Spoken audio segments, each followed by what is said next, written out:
Good morning, Unleashed Lund loyalists. Thanks for tuning in live each weekday at 8 a.m. on YouTube, Instagram, and X. Remember, please like and subscribe and listen where you get your podcasts. Be on the lookout for Lund loyalists perks by joining the club. And if you really want your comments read during the show, you can use supers and stickers. Now, as close to on time as he gets, here's Johnny.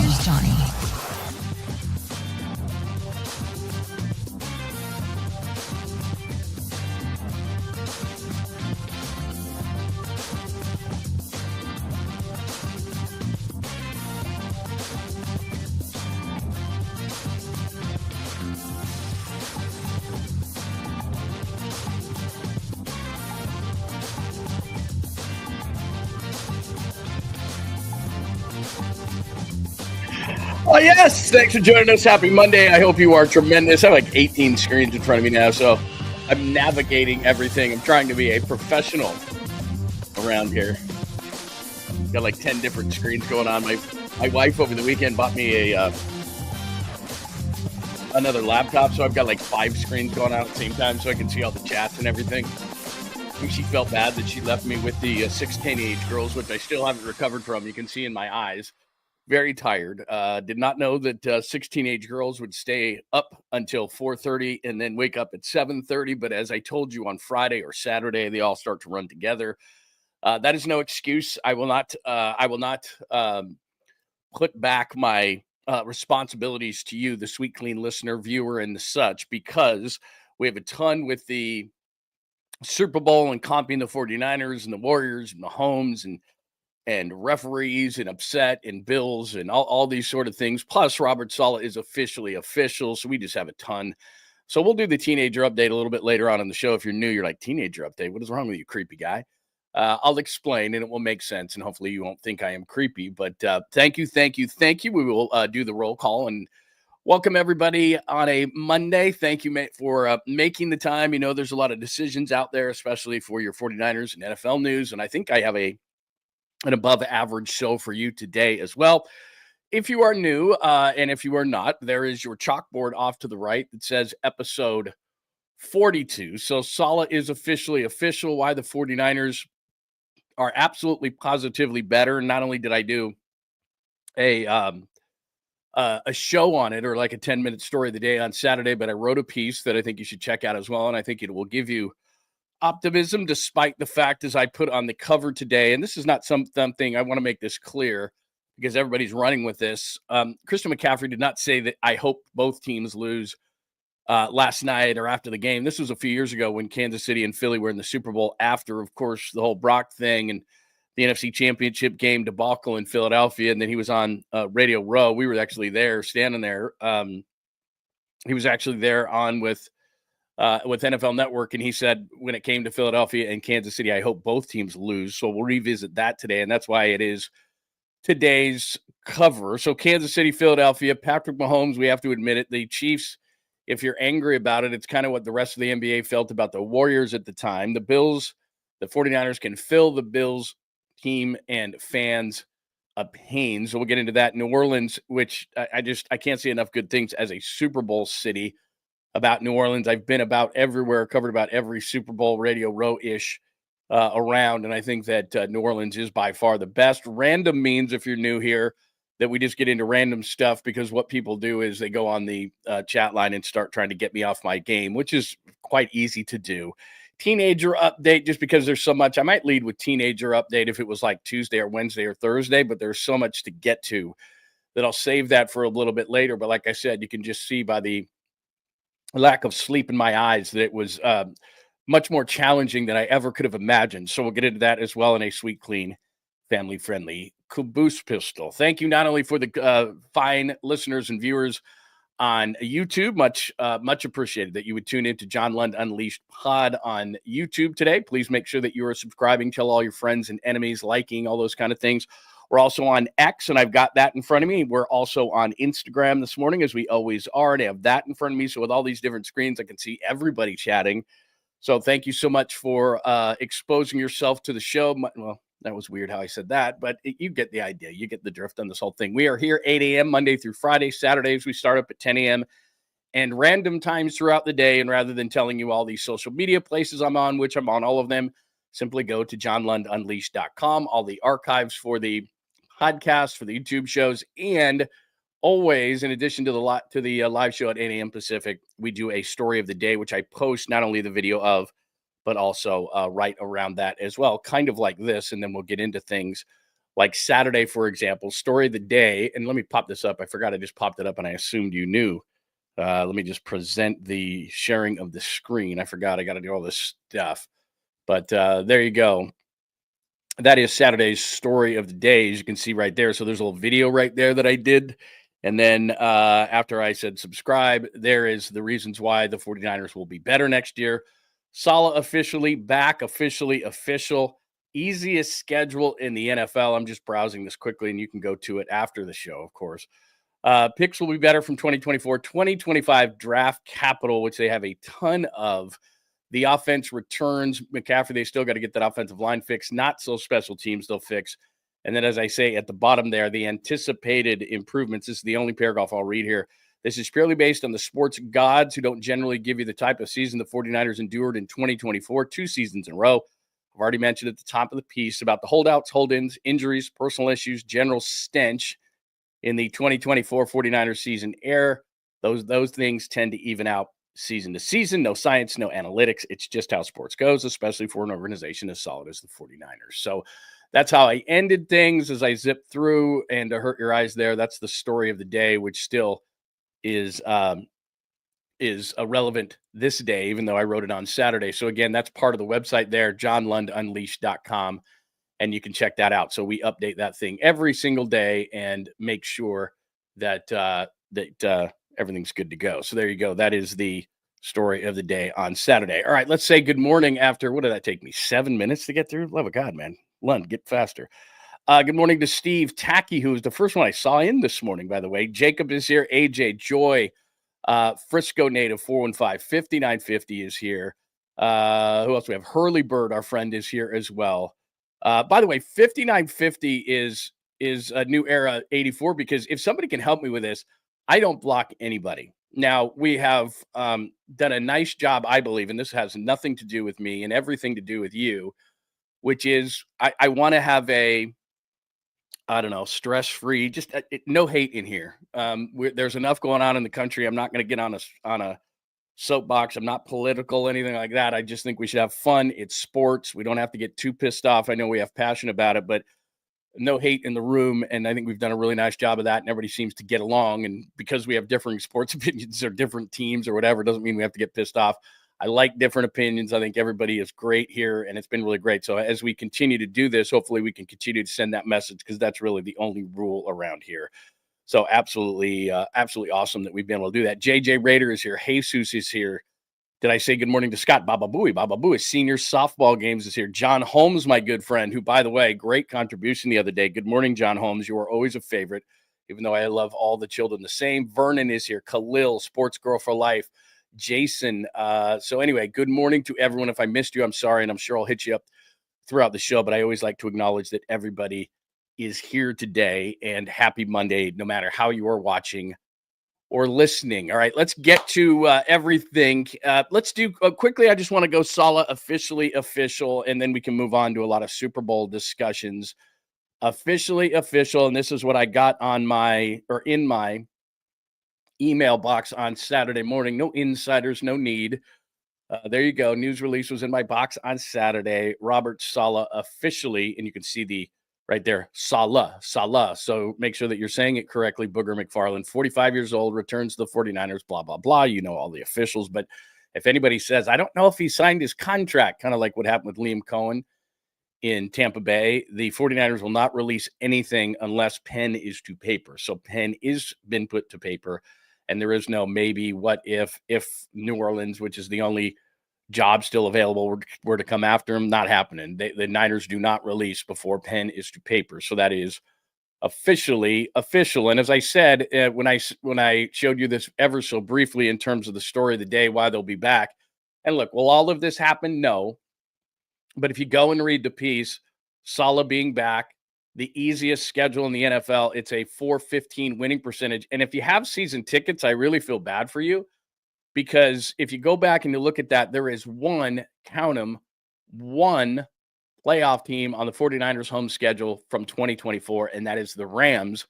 And nothing against the Rams. It's just if the 49ers are healthy, I think the 49ers are probably better than the Rams, or certainly comparable with the Rams, however you want to do it. I'm not a homer. It's just how I see it. So I'm not saying the Rams aren't a good team. They won the division, but the 49ers have had their share of success against the Rams, especially in the regular season. Other than that, there is no 2024 playoff teams coming to Levi's Stadium. So if you have season tickets, that sucks. I was talking to a friend of mine on Saturday who has season tickets, and what he usually does is sells a couple of the better games, which will pretty much cover his season tickets. And then he gets to go to playoff games and all that. Of course, no playoff games this year. But he's like, yeah, it's great that they're going to win all those games, but not great for my season tickets. So that's what happens when you have a last place schedule. So that is good news for the 49ers. So Sala, the schedule, the 2024 draft picks, which were great if you go back, but in looking at that, I think they're even going to be better. 2025 draft capital, not only do they have the 11th overall pick, but with comp picks, they're going to have 10 selections. They'll be able to move up and down. And so that's good. The offense, as we know, Christian McCaffrey's coming back. Ayuk's coming back. They do have to fix, especially, I think, left guard and center.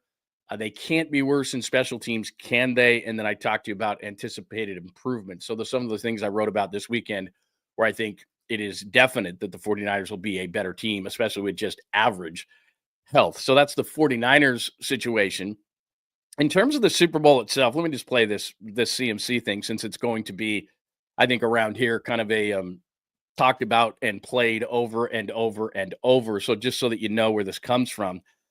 So when Philly and Kansas City a few years ago obviously played in the Super Bowl, Christian McCaffrey was right there on Radio Row, and we had him on that year and everything. And he's on with NFL Network and our good friend Andrew Siciliano. And Siciliano asked him about, and remember, this is just fresh off the loss in Philly, and Brock gets hurt and all that kind of stuff.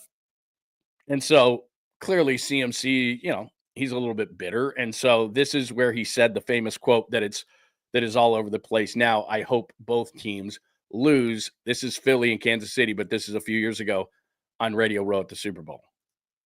The Chiefs are going to expose the Eagles defensively, something that he thought you guys could have and should have done if everyone had stayed healthy. Do you agree with him? I hope both teams lose. To me, it doesn't matter. Obviously, we wish we were playing so bad. That game still hurts, and it will for a while. But I think Nick.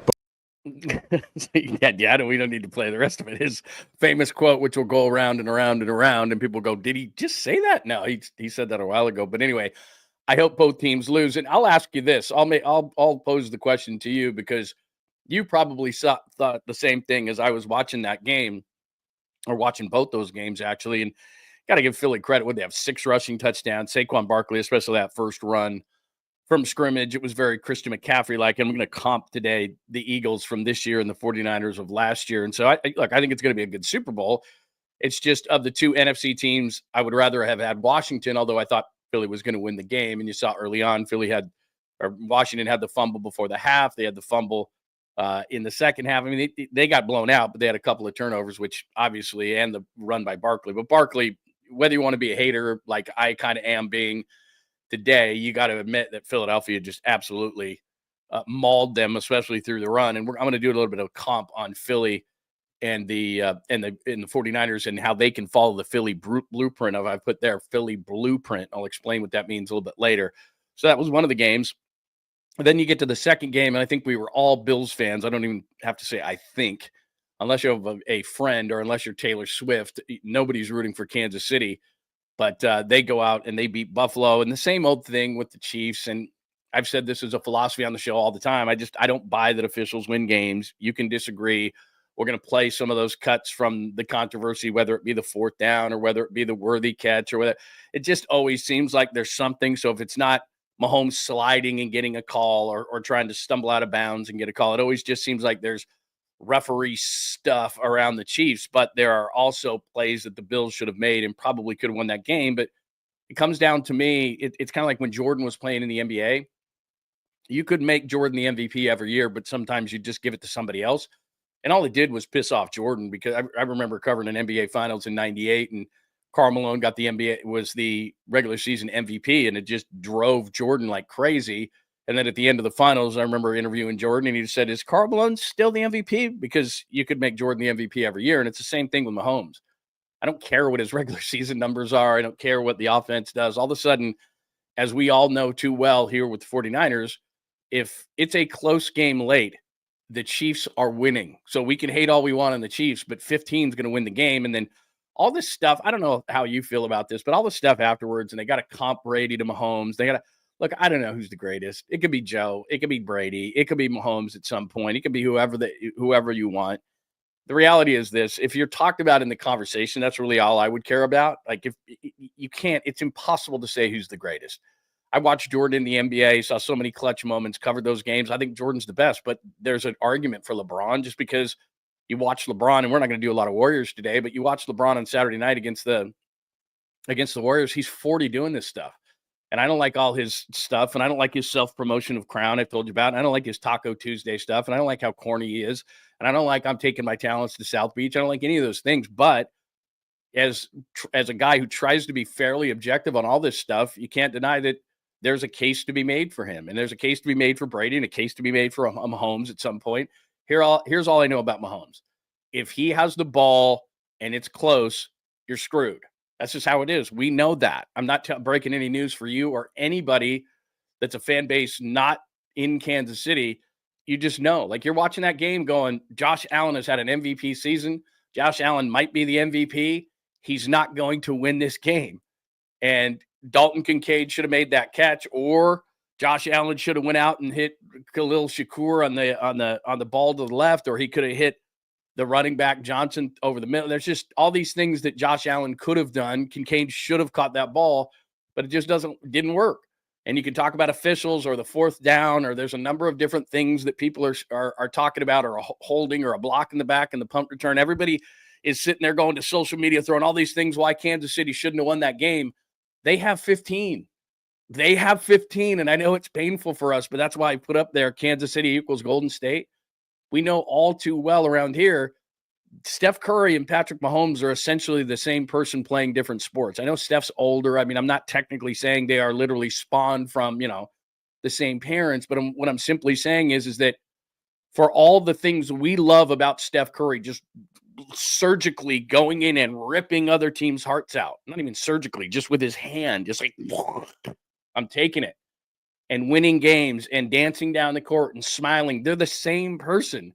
And so we loved it when Steph was doing it. We hate it when Mahomes is doing it. And I totally get it. But as much as I don't like Mahomes and as much as I don't like the Chiefs because of the pain that they've caused, you have to admit greatness when you see it. And you just know, sitting there watching on your couch, he's going to win. So Josh Allen may be the MVP. Patrick Mahomes could be the MVP every year, because what he's learned to this point is, I'll just pace myself. And then at the end of the game, like Jordan would or Steph does or any player that is great or Brady would or whomever, when you give them a chance, you've got to kill them early and often. You just have to take your shoe on the cockroach and just keep hitting it. If it keeps moving, you got to keep going. You can't just say, I think that one's like, they're going to come back. Kelsey's going to be open. I don't know how it works. We know, we've seen it. It's painful. As McCaffrey said, I hope both teams lose, but I think we're all, as weird as this is, Eagles fans, I guess. But you do have to admit that Mahomes is you just know. So anyway, that's why I put that up there. Kansas City, Philly, you're probably not loving it. Mahomes, I put up there. Kansas City equals Golden State. From when you're that team, when you're what the Warriors were or the Patriots were or the Spurs were or whatever, and you just know in the back of your mind, either as a person rooting for that team, like rooting for the Warriors all those years, you could just sit back. Like, doesn't matter. We're down 20. We're down 10. We're down. They'll find a way. And most times they did. And it's the same thing with Patrick Mahomes. You just sit there. And in this case, watching that game yesterday going, Buffalo's got to get out to a bigger lead.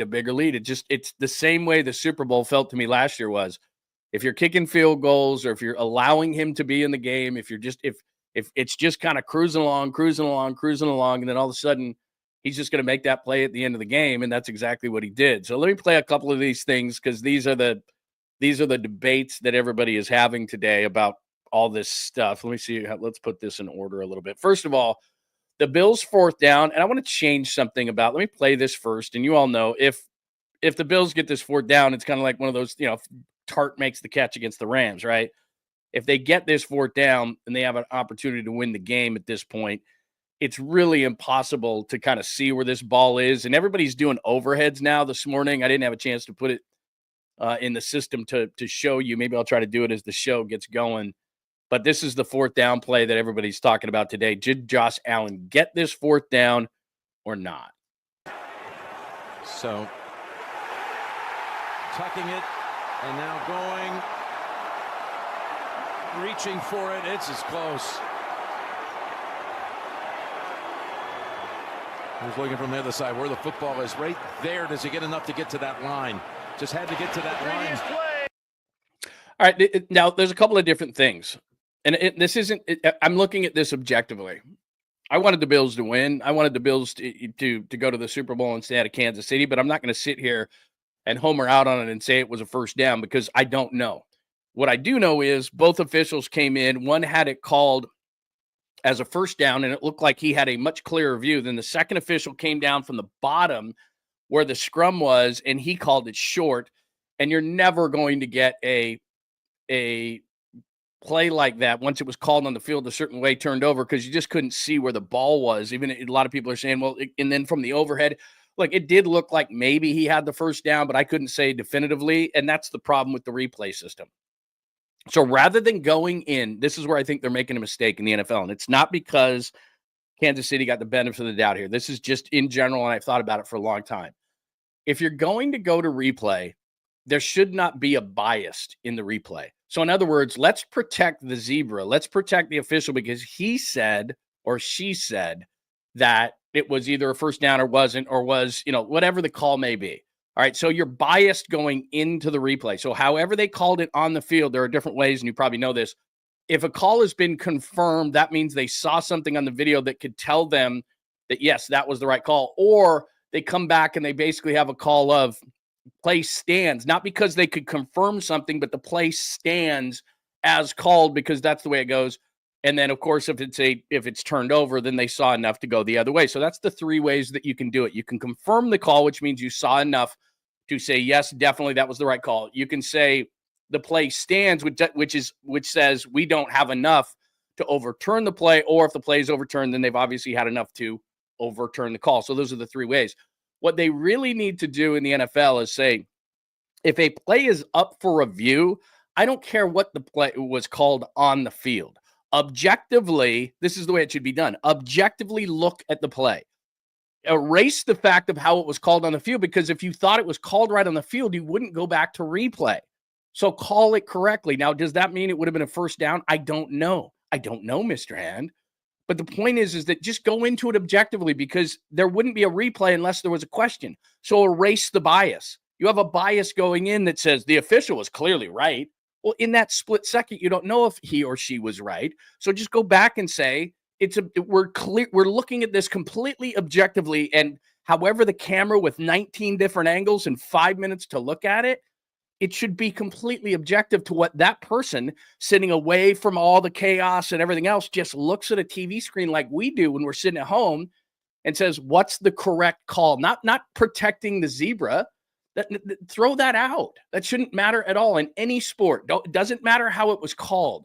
Don't confirm a call. Don't deny a call. Don't say, just tell me what you think as an objective observer, or not objective observer, of a professional eye that has the time to take the emotion and all the camera angles and all the time you want. Relax. There is no bias. There's no, here's how it was called. Who cares how it was called? Because if you had any question of how it was called, you wouldn't be doing this. So take it all out, because when they looked at that play, this is where the problem was yesterday, regardless if you're a Chiefs or a Bills fan. The problem was there's a bias going into it. This is how it was called. And to me, there were two officials, one who had a better view, one who had a lesser view. So if I'm a Bills fan, I'm pissed because the guy who is looking at the play without all the scrum until it was turned, and then the guy who makes the other call. So you have two officials that are not in concert of the whole thing. And then it goes in subjectively a different way. And you're going, well, how is that correct? Why would you go into anything in life? Let's just use logic sometimes, right? Like college football used to drive me crazy because it was a bunch of guys in a room saying, these are the final 4 teams, or these are the final 2 teams. And it's like, well, how do you know? And that's why it's great they play it out. So I don't want bias going into a call. Not because the Bills didn't get the call. I don't care. But just because that's a dumb way to approach it. Let's approach it as the official is right. Well, if we thought the official was right, we wouldn't be going through this practice now, would we? So anyway, I don't know why I thought that yesterday, but I'm thinking to myself, that's dumb. And that needs to change the way that they do it in the first place. Just someone objectively looks at it. Right, I've said that 5 times, so you don't need to hear it again. So that was the 4th down call. So I'd love to get your thoughts on that. Then the 4th down play is wild. First of all, if you're Buffalo, like they're calling this play, and I'm gonna play the 4th down drop. You know that Steve Spagnuolo's blitzing. How is that a surprise? We all know it. We're 49, we're sitting here in 49ers country going, they're going to blitz. They always blitz on key downs. So I'm on my couch and no drinking yesterday, none at all. It's Saturday night. I'll go get to the teenage stuff later on in the show. But I'm completely sober watching this whole thing. And I know I'm yelling at my TV. Even if I was 8 drinks in, I'd know this. I'm yelling at the TV. He's going to blitz. He's going to blitz. And so Jim Nantz on the 4th down afterwards goes, Spagnuolo didn't show a blitz. And then he blitzed. It's like, Jim, we all knew he was going to blitz. I don't care if he had 8 safeties in the back. They were coming. And so the Bills acted as Allen's going out right, they acted as if they didn't know a blitz was coming. It's like, who's calling these plays? Joe Brady, the guy who a bunch of teams want to be their offense or to be their head coach? Like, how do you not know a blitz is coming? A blitz is coming. So anyway, this is the end of the – actually, you know what? Let me play the graphic first now that I've set it up this way. So this is the graphic. You probably saw this from NFL Advanced Stats or whatever it is. And it's really easy, but watch Josh Allen go to the right.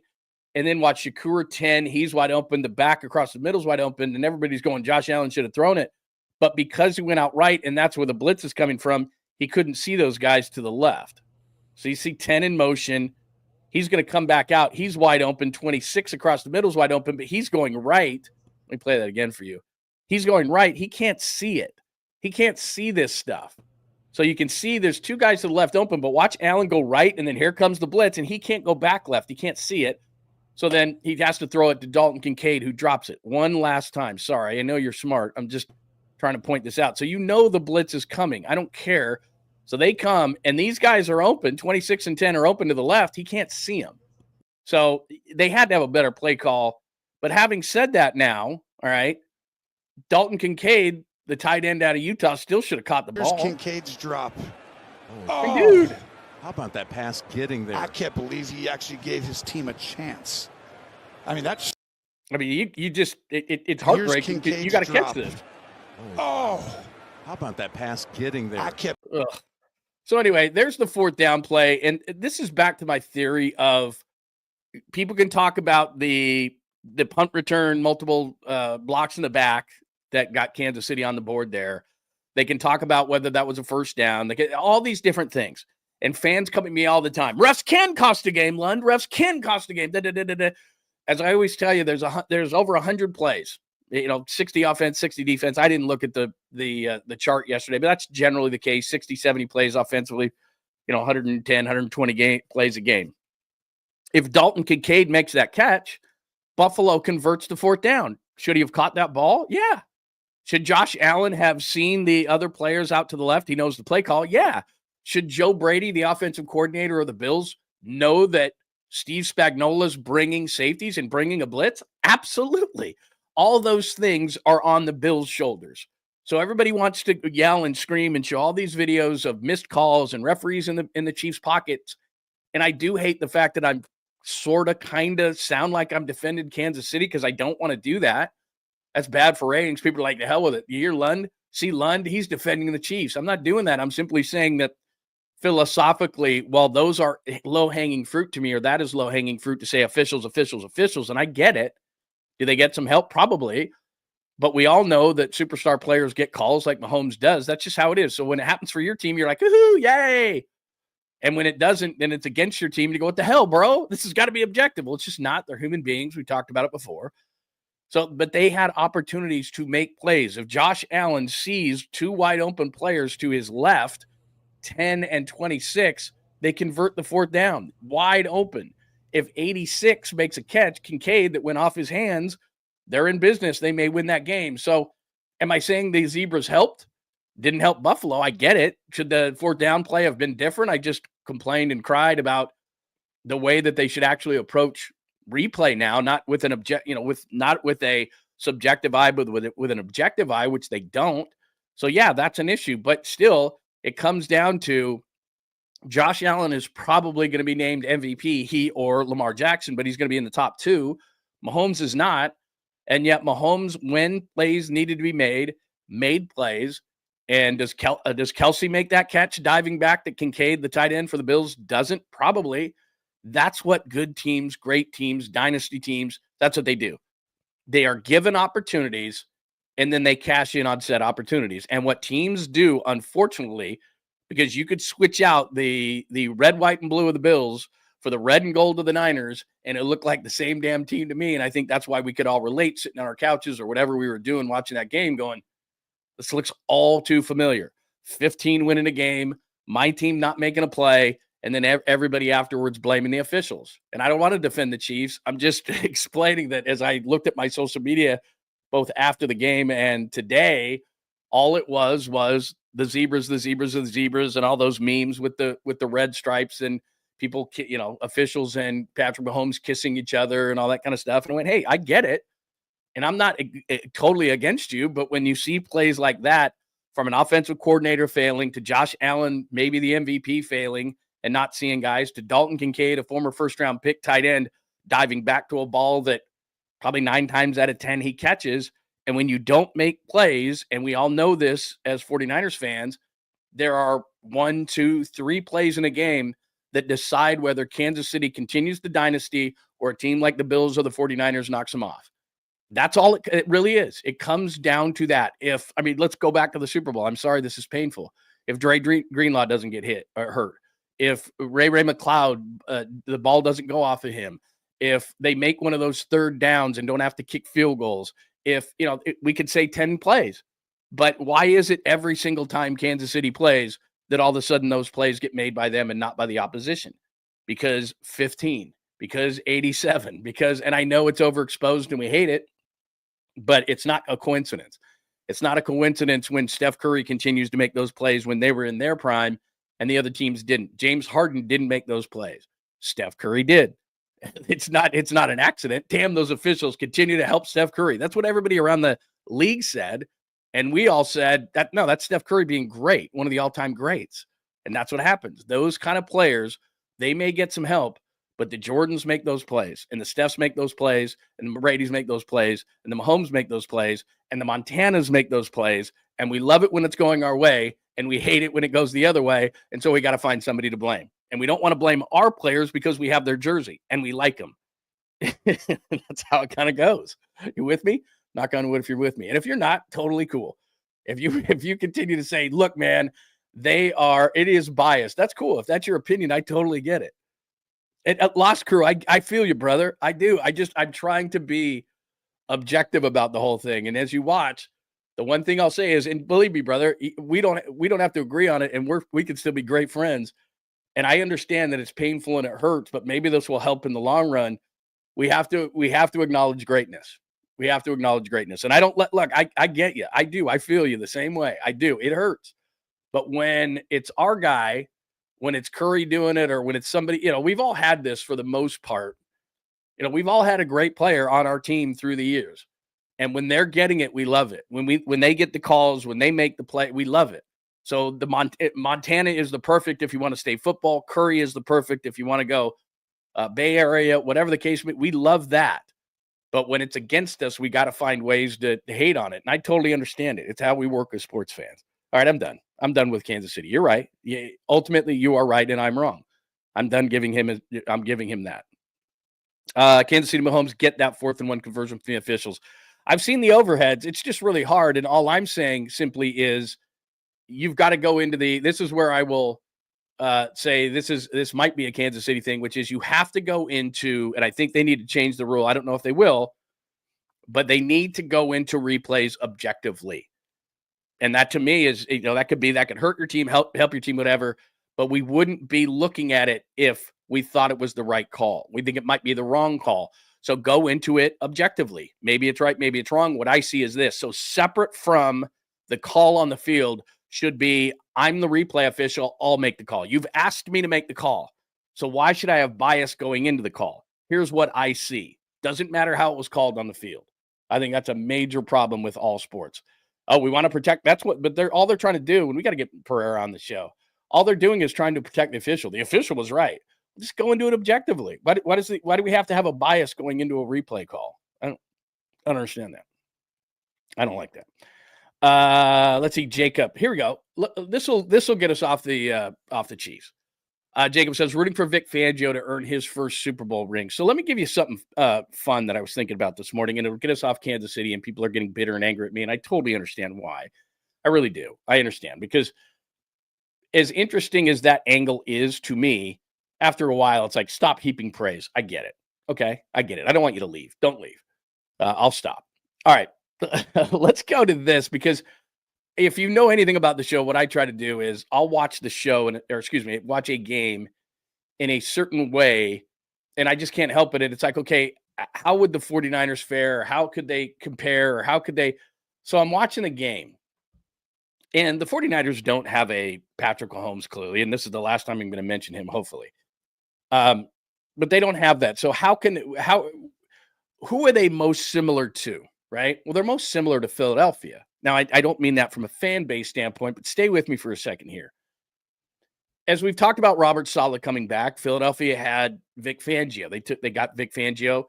They fired their offensive coordinator, Brian Johnson. They bring in Kellen Moore. Now, Kyle's not going anywhere, and Kyle's going to be the play caller, but the offensive coordinator, now that Clint Kubiak, let me keep it straight, Clint Kubiak is going to the Seahawks as their offensive coordinator. Clay Kubiak was in that conversation, but now Clay Kubiak is probably going to be the offensive coordinator of the 49ers.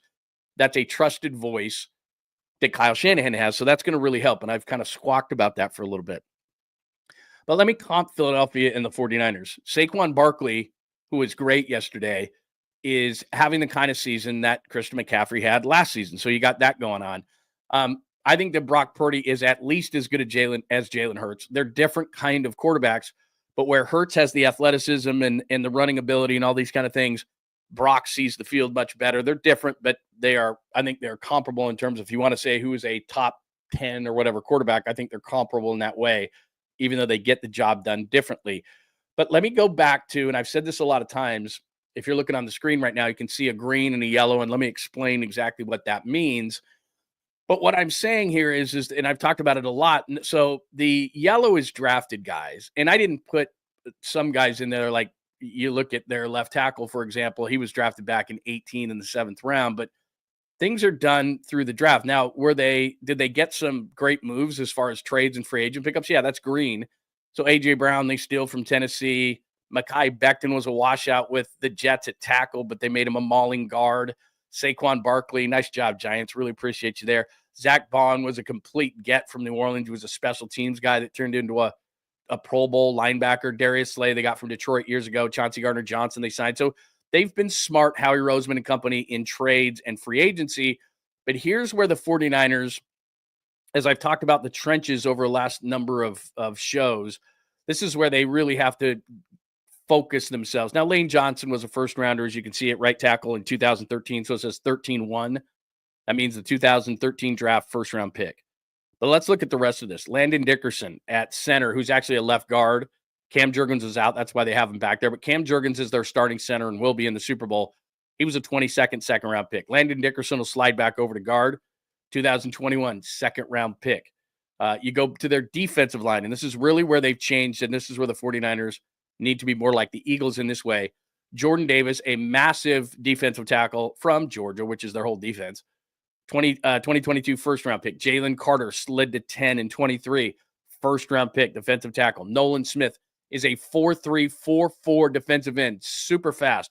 23 first-round pick. So on their defensive line in 22 and 23, They took 3 guys in that defensive line, and Milton Williams is a 3rd rounder from 2021.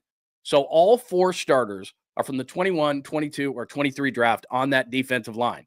And then you're not showing in there Nakobe Dean, who was a 2nd-round pick. He was a linebacker out of course, Georgia. For some reason, Oren Burks is playing well when he wouldn't ever with the 49ers. So if you look at what they've done along the offensive and defensive lines, I just told you, 23, 22, 21 along the defensive line. Offensive line, Lane Johnson was forever ago, but Landon Dickerson, Cam Jurgens, guys like that, they're investing in those lines in the way that the 49ers do. So not only do you have to hit there, but you have to decide yourself, because the 49ers, they're like at 11, I think I saw in the latest mock draft, they had taken Kelvin Banks. And that's the majority of people saying they're going to do that. I doubt they take an offensive lineman. It's just not what they do. But what they need to do is mimic the Eagles in their taking their draft picks and taking the things that they have and saying, let's build the defensive line. So in Williams, Davis, Carter, Smith, they've just decided we're going to make sure that that's what we do. And then Bryce Huff was a big money guy. You can see he's a backup, but he came over from the Jets. They spent a bunch of money on him. So that's what the 49ers can be. They're going to bring Sala back just by fault. That's going to make the defense better. Linebackers, I've heard that. Let me just get that off your screen because you don't like the Eagles almost as much as you don't like the Chiefs. But I've heard Sala's return really likens the chance that Dre Greenlaw comes back on that 1-year make good. So let's assume something for a second. Ask you me, and I realize that is dangerous to do, but let's just do that for a minute. Have a little fun. So Greenlaw comes back, Warner comes back, Bosa is back, and Leonard Floyd is back. The defensive backs, I think that Robert Saleh will maximize those guys. So Renardo Green, who had a really nice year, 2nd rounder out of Florida State. Dima Lenore starts. Young safeties. Mustafa's going to replace Hufanga. I don't think Hufanga is going to be back based on the fact that I've heard that he's just going to be too expensive. Some early numbers have been thrown around on what he may get. I just don't think he's going to be back. Jair Brown was inconsistent. He's got to be better, but Brown and Mustafa are the safeties. Green and Lenore are the corners. They could use another corner.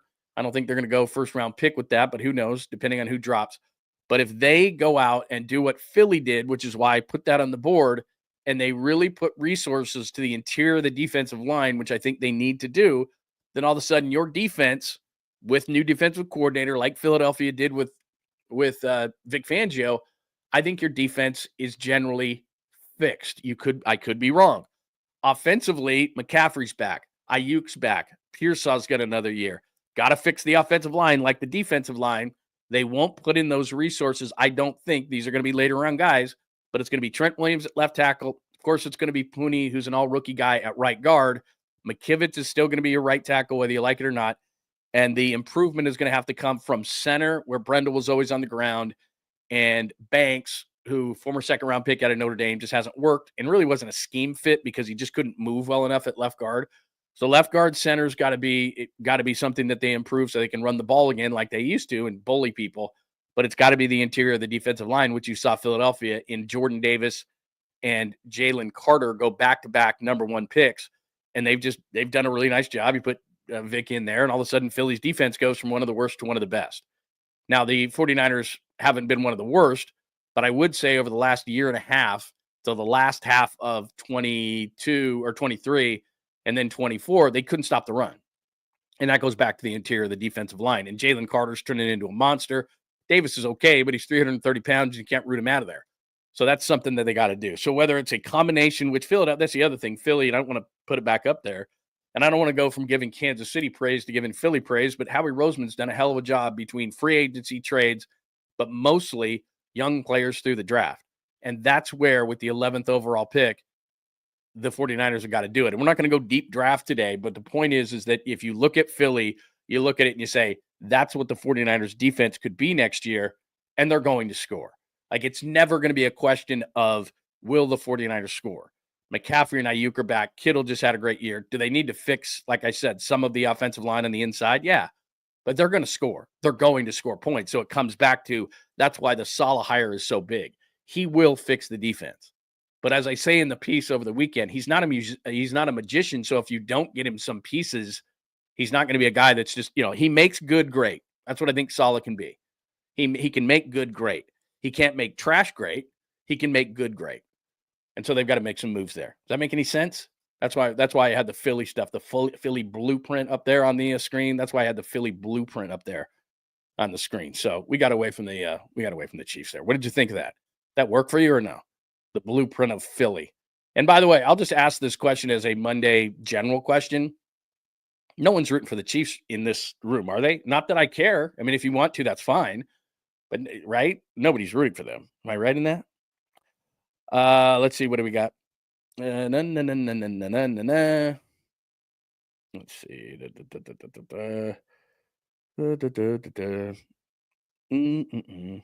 Let's see here.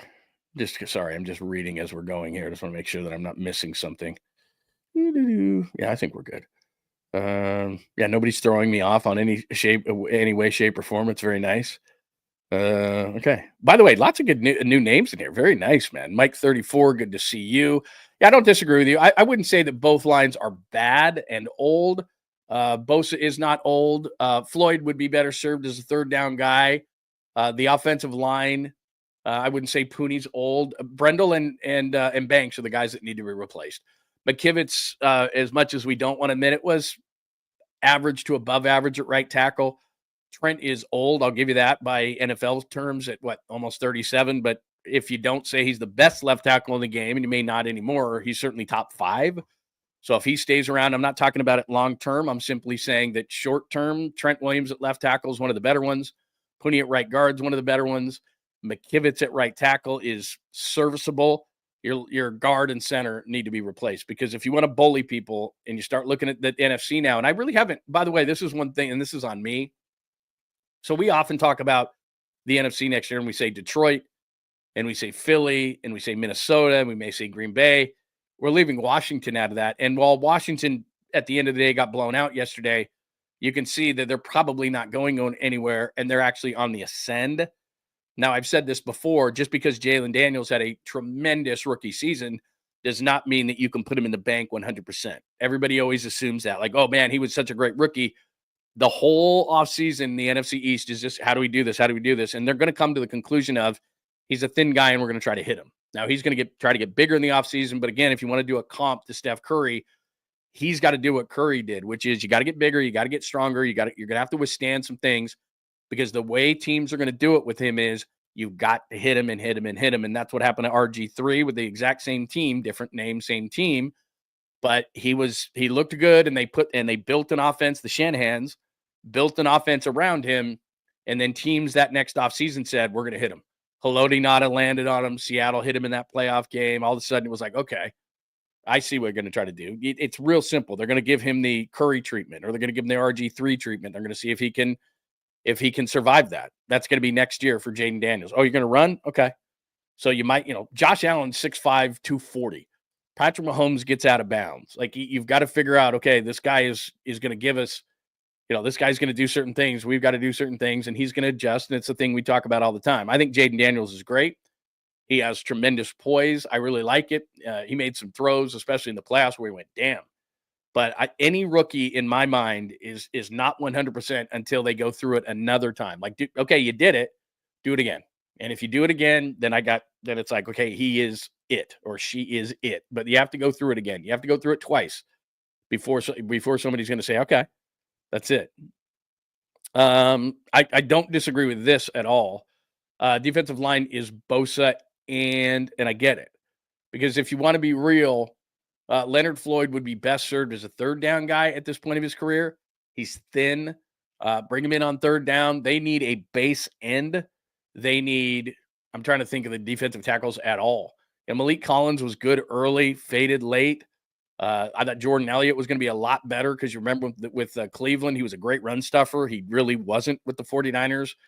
And outside of that, I mean, a lot of these guys are on one-year deals. They're going to have to rebuild almost entirely on the defensive line, and that's difficult to do. But that's why I brought up Philadelphia. That's why, I hate to continue to say, Philadelphia, Kansas City, but there's a reason why they are where they are.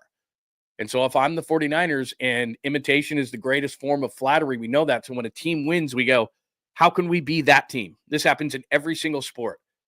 How can we be that team? Well, you can't be Kansas City, because you don't have Patrick Mahomes. So you're like, okay, we can't be that team.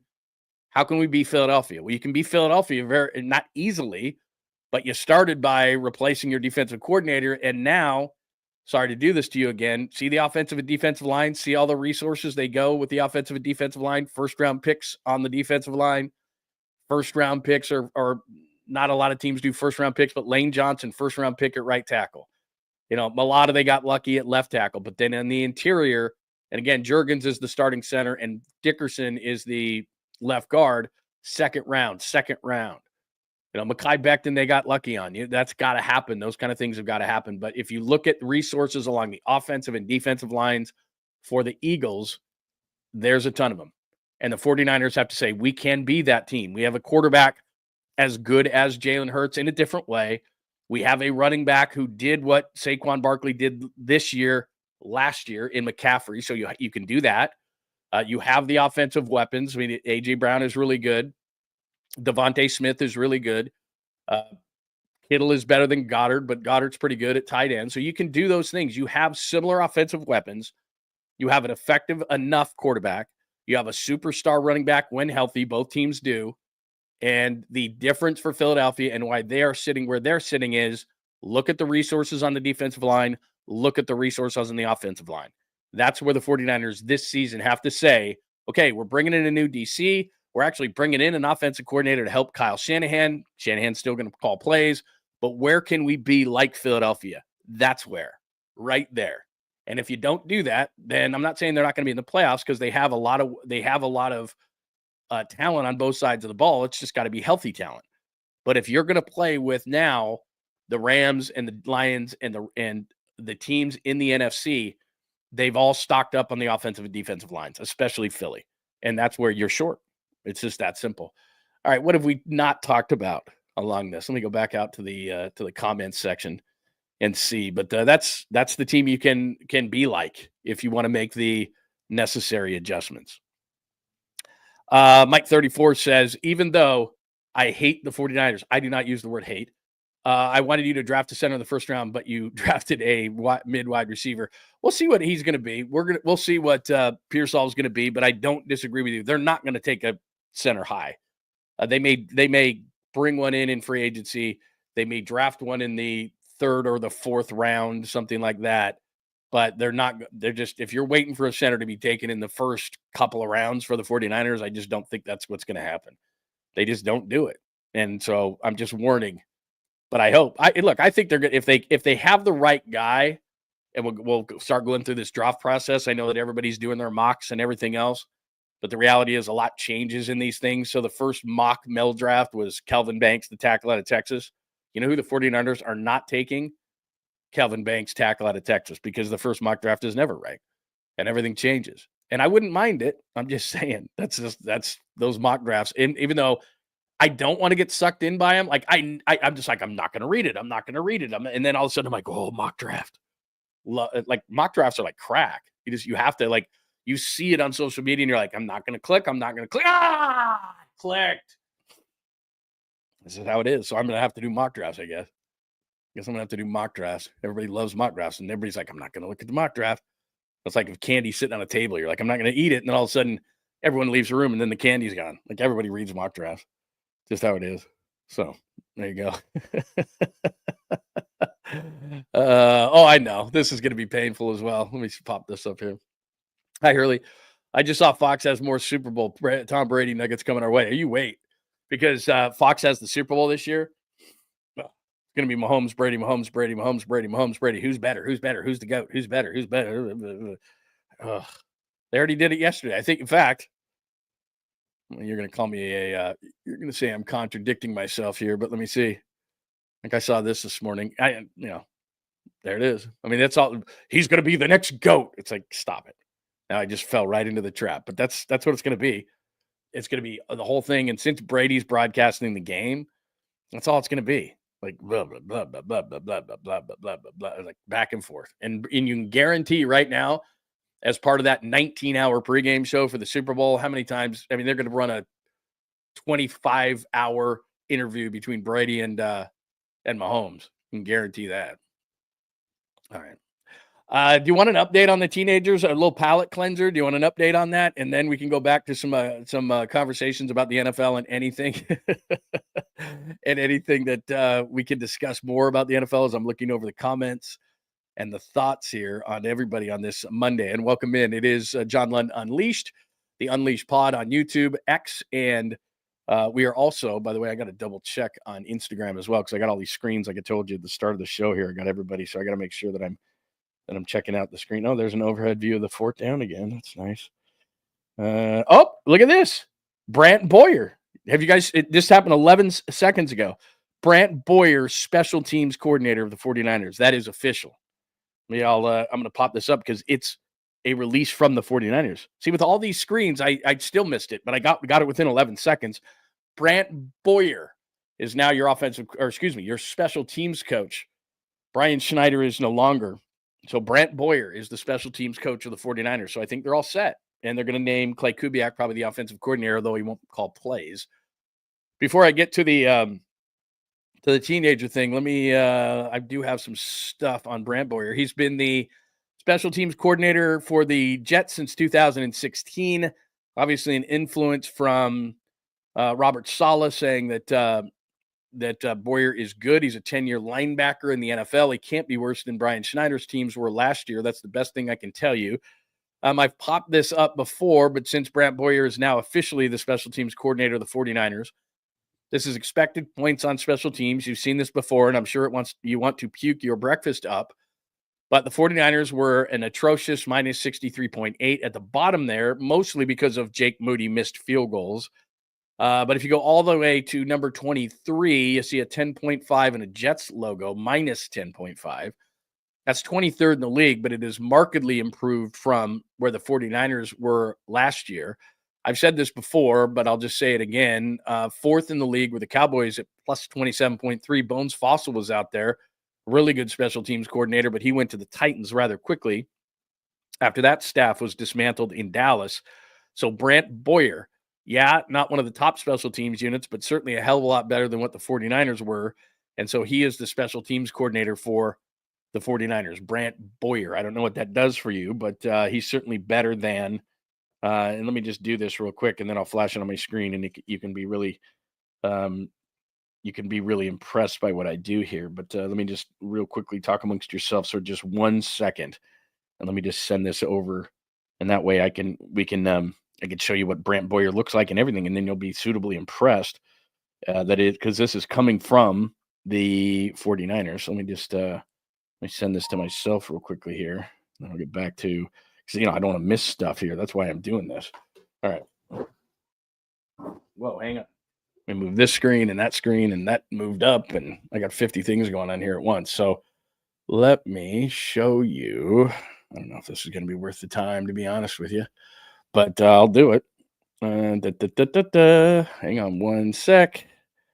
Show you this and click that. All right, there it is. Are you impressed that I did this for you? Us? Hang on. There it is. Brant Boyer. The 49ers have named Brant Boyer special teams coordinator, and that's what he looks like. So impress all your friends with that. That is officially official. If you thought that maybe I was just making stuff up, that is from the 49ers social media account. Brant Boyer, as I just showed you, they were 23rd in special teams points. It helps when you have a kicker that can generally make field goals. So there it is. You are impressed. Brant Boyer is the special teams coordinator for the 49ers. All right, that took us away from the hold on a second. Sorry, I'm getting everything situated. All right, that took us away from the teenager update. So let me give you the teenager update that happened over the weekend. So if you were with the show on Friday, and if you were with the show at 10 a.m. on Saturday, which, sometimes you can't be here. I completely understand that. But just to kind of give you a brief back, and then we can go back to talking 49ers and Super Bowl and all that kind of stuff. But just a quick, since we're an hour into the show exactly right now. So here's what happened on Friday.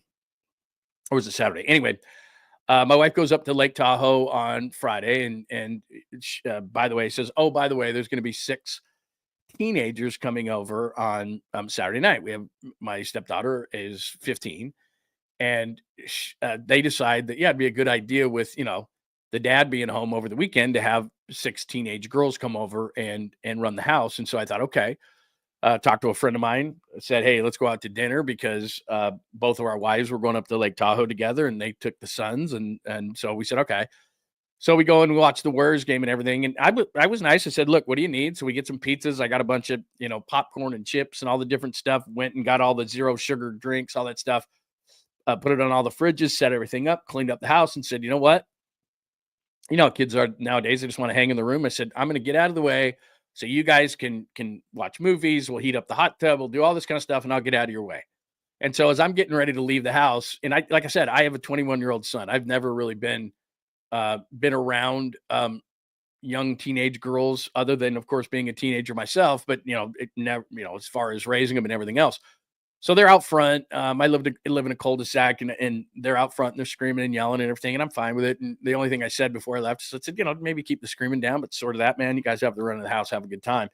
So then I leave, I go out to dinner, I watch the Warriors and the Lakers. I come home and when I walk in the house, like all the lights are out and they're doing something, I don't know. So I'm like, no big deal. I go back into the bedroom. I take the dog who looks like the dog is petrified of all this kind of stuff. And I go and I watch some movies or whatever. And then I'm laying in bed and this is just how it is. I don't know how this works because it's just kind of, and it's young teenage girls. I mean, screaming at the top of their lungs, like all night long till like 3:30, 4:30, doors are slamming, all these kind of things. And so finally, I don't know, it's like 4:30, the dog's barking, freaking out. Finally, they all go to sleep. And so I think, well, it's 4:30 in the morning. They're all finally asleep. At least they'll all sleep in. And so like 7:30 a.m., everybody gets up. And so I kind of, try to sleep in a little bit more. I pop out of bed and I said, does anybody need breakfast? Nah. We went and got donuts and stuff. And the place is, it's not that bad of a dumpster fire. They did a pretty good job and everybody kind of slept all over the house and it was fine. But then around 10 o'clock, so I'm doing work around the house because I know my wife's coming home and I'm mowing lawns and making it look real nice and making it look real clean. And then all these cars start showing up. And of course, they're the moms and they're looking at me like, how's this guy? I got a hat on sideways. I'm unshowered. I've just been doing yard work. I probably look like hell. And they all start pulling up to pick up the girls. I don't know. It's like maybe 11 o'clock in the morning. And I'm out front in sweats and everything, but I wear decent sweats. I'm not like Sunday with a bunch of slop on my sweats kind of guy. And all this, they're like, well, where are the girls? And I'm like, oh, they'll be coming. And we have a few of these electric bikes and they come around the corner, of course. And there's like 3 girls on each one of these bikes. And so they're looking at me like, why are you letting my daughter, ride like 3 on a bike that should only have 1? And I think they left at like midnight to go get Taco Bell, which is close to our house and all that kind of stuff. And of course they all went, on 3 on a bike. And I don't know, I can't control them. And so, they come around the corner, like 3 on each bike, and they're kind of holding on for dear life. And of course the moms are looking at me like I'm the irresponsible husband that I am. And I kind of shrugged my shoulders and said, okay, have a great day. And went back in the house and hid. So long story short, and it's already been a long story. If I look a little bit haggard, that's normal anyway, if you're new here. But I probably got 2 hours of sleep. And then last night I had some stuff to do. We watched the game and everything. So maybe I was in bed by like old man, like 9:30, 10 o'clock. I was exhausted. And it was one of those things where you hit the pillow and all of a sudden your alarm's going off and you're like, oh my God. So I feel a little better, but I'm probably going to need another day because I can't survive anymore on 3 hours. Like I could. Like if I was going to New Orleans for the Super Bowl, and I've gone to probably 15 Super Bowls in a row. Like if I was going to New Orleans for the Super Bowl, I could rally. There's no question. You just have no choice, right? But let me tell you one quick other aside to this story. So this morning, our 15-year-old gets up, and I cleaned the house. This place was shining, vacuumed. There was, I don't know what was on the floor. I was like sticking to the floor and mopped, and I had no problem doing it. No problem. I want my wife to come home to a clean house. Everything's good. Like I said, front, back lawn. I took like our coffee cabinet, which was horrible, wiped it all out. It was sticky and there was honey in it.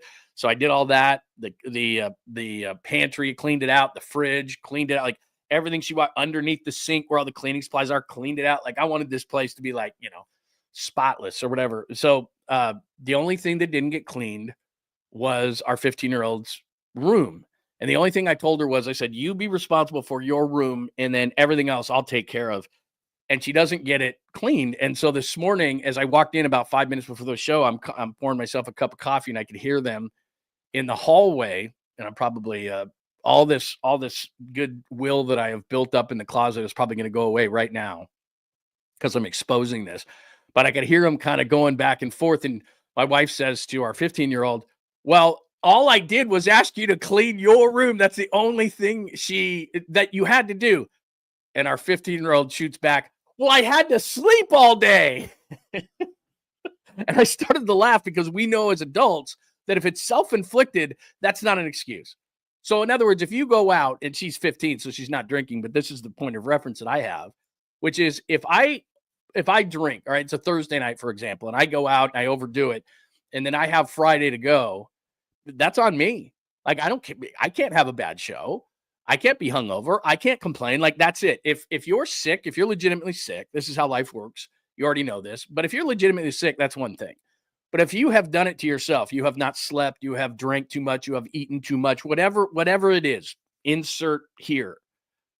And if it's self-inflicted in any way, shape, or form, that you can't use that as an excuse. Well, I needed to sleep. Why'd you need to sleep? Because I stayed up till 4:30 in the morning with 6 other girls. Sorry. And so I went back out, laughed a little bit, had a couple of more minutes before we started the show, and I went back in and I shut the door and I laughed and I said, that's her first real life lesson. Self-exposed, if it is self-inflicted, not an excuse. Self-inflicted, and this is not 9 times out of 10, this is 10 times out of 10. Self-inflicted, no excuse. Never can be. And we know that as adults. If I overdrank, if I overate, if I didn't sleep, if I didn't, I watched movies all night, I played video games all night, whatever it is as a kid, like, sorry. She shot back, but I had to sleep all day yesterday. My wife was like steam, like cartoon steam coming out of her ears because we know as adults, can't. That's not an excuse. What else you got?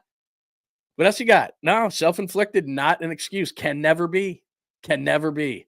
So anyway, that's the update on the teenage update at the bottom there. And we can go back to football talk all the time now. But that was from Friday.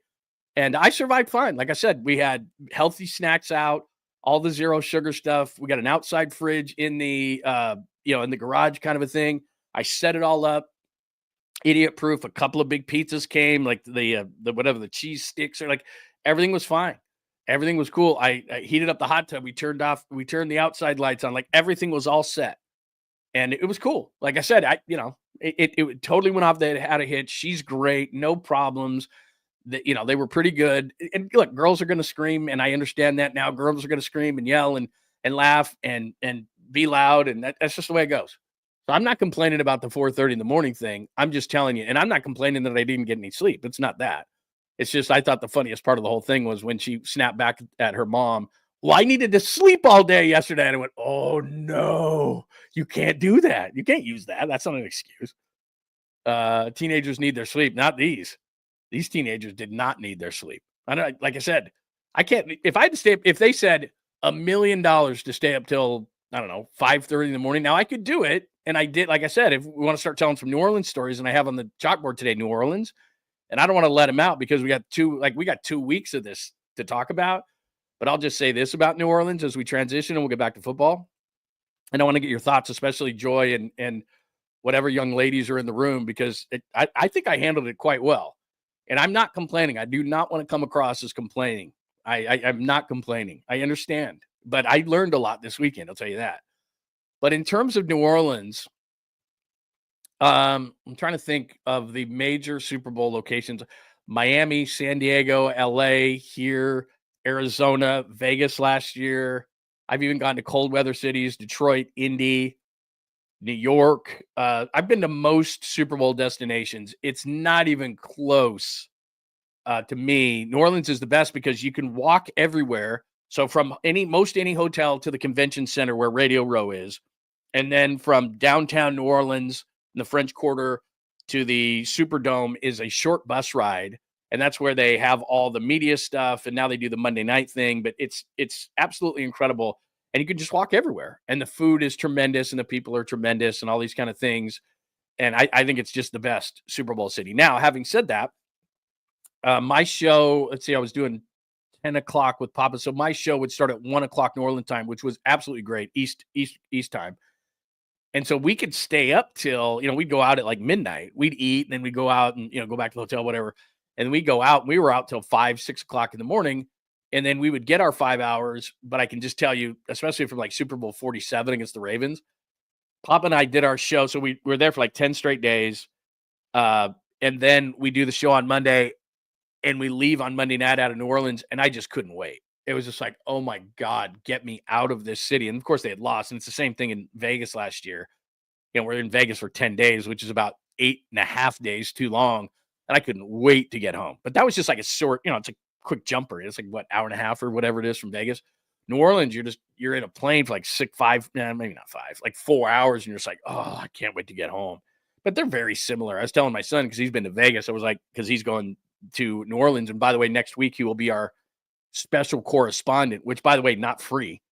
I talked to him yesterday and I said, hey, I got an idea. Since you're going to be on Radio Row next week, you can be our special correspondent from New Orleans. And he's never been to New Orleans, so he's going to give us insight. He's going to have people on, and I'll tell you this, he's got a brass set of balls because he'll go up to anybody. He's got to send me these pictures. When I had him on, so he goes to Arizona State, and when I had him on 2 years ago from Arizona, a couple of the days I got him on to Radio Row, and he was supposed to be helping us. He was supposed to be like, okay, because you have a guest on pretty much every segment. And I said, just go find, and I gave him the guest list because they're always going to be a little bit late because they've got all these shows that they're going to be on. So just catch up to, and they each have a handler. Each of these guests have a handler. And I said, you talk to the handler and say, okay, I'm George Lund from KNBR Radio in San Francisco. We're supposed to have guest X on at 11 a.m. Is he running late? Is he running early? So he was supposed to be kind of the liaison to keep us up to date on how the guests were doing, if we were going to be late or, because then we could kind of change. We keep this guest longer, cut this guest shorter, whatever. We could kind of on the fly produce the show. And so we couldn't find him. We're in Phoenix. I'm like, where's the runner? That's the whole reason I got him on there. It's like, hey, I'm going to show you Radio Row. It'll be really cool. So you're going to help us. He's like, yeah, no problem. And then what he does is he walks around Radio Row where there's hundreds of people and all these celebrities and everything, but he's got a pass, so he can pretty much get anywhere. He comes back, shows me his phone. And so this is 2 years ago. So he's got selfies with like CJ Stroud, Sean Payton had gotten hired as the Broncos coach, Pat McAfee, Drew Brees, Brock Purdy, George Kittle, Mad Dog Russo. Like I'm not even 10% through this. Like he's got like 100 selfies, and all he did was walk around Radio Row and go by, I've got my pass. And he would go up to these shows and he'd be like, yeah, can I get a selfie? And then he would just snap selfies with everybody. And so that was really cool and everything. And he put it on all his social media. Look at me. And it was like, but you're supposed to be helping me. You're supposed to be doing something for me. I got you these passes for Thursday and Friday. And he probably had, I don't know, hundreds of selfies. I'll get some of them for you just for the example. But it was like, bro, didn't help me at all. Did not help me at all. But yeah, you're probably the same thing. So, all right. What do I got here? I don't know if any of those stories were any good. I did think George live from Vegas. He'll be live from New Orleans, which is going to be insane. So we will have a Super Bowl correspondent. But the only reason I brought up that story is that maybe he just won't, because 2 years ago he was supposed to help me. So I hope to have a Super Bowl correspondent. And which, by the way, we start talking about it. I go, I think this would be really cool. You'll have your computer and you can jump on and we'll set a certain time.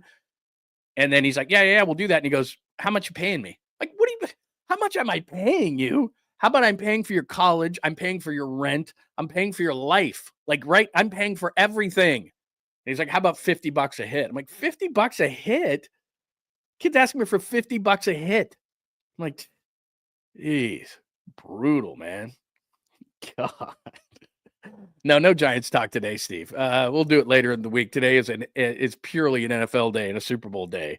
So I just thought, we've got to do that, right? Absolutely. All right. Exactly. It's like but what are you paying me to do the hits? I'm like, are you insane?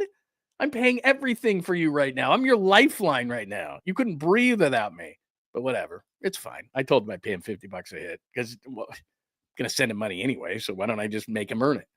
Anyway, we're an hour and 14 minutes into the show. Thanks for joining us. John Lund Unleashed on a Monday, January 27th episode of the show, episode 42.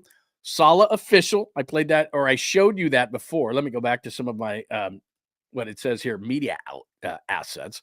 Today, the cover of the show, I hope both teams lose. That's Christian McCaffrey, but that was back when Kansas City and Philly played the first time after they were pissed off that they had lost in Philadelphia. I'll play that for you before. I gave you as we're going through the right side there, Sala officially official, so don't be worried. It's not a Liam Cohen situation. If the 49ers would not announce it, unless it was dot and I's, crossing T's were finished.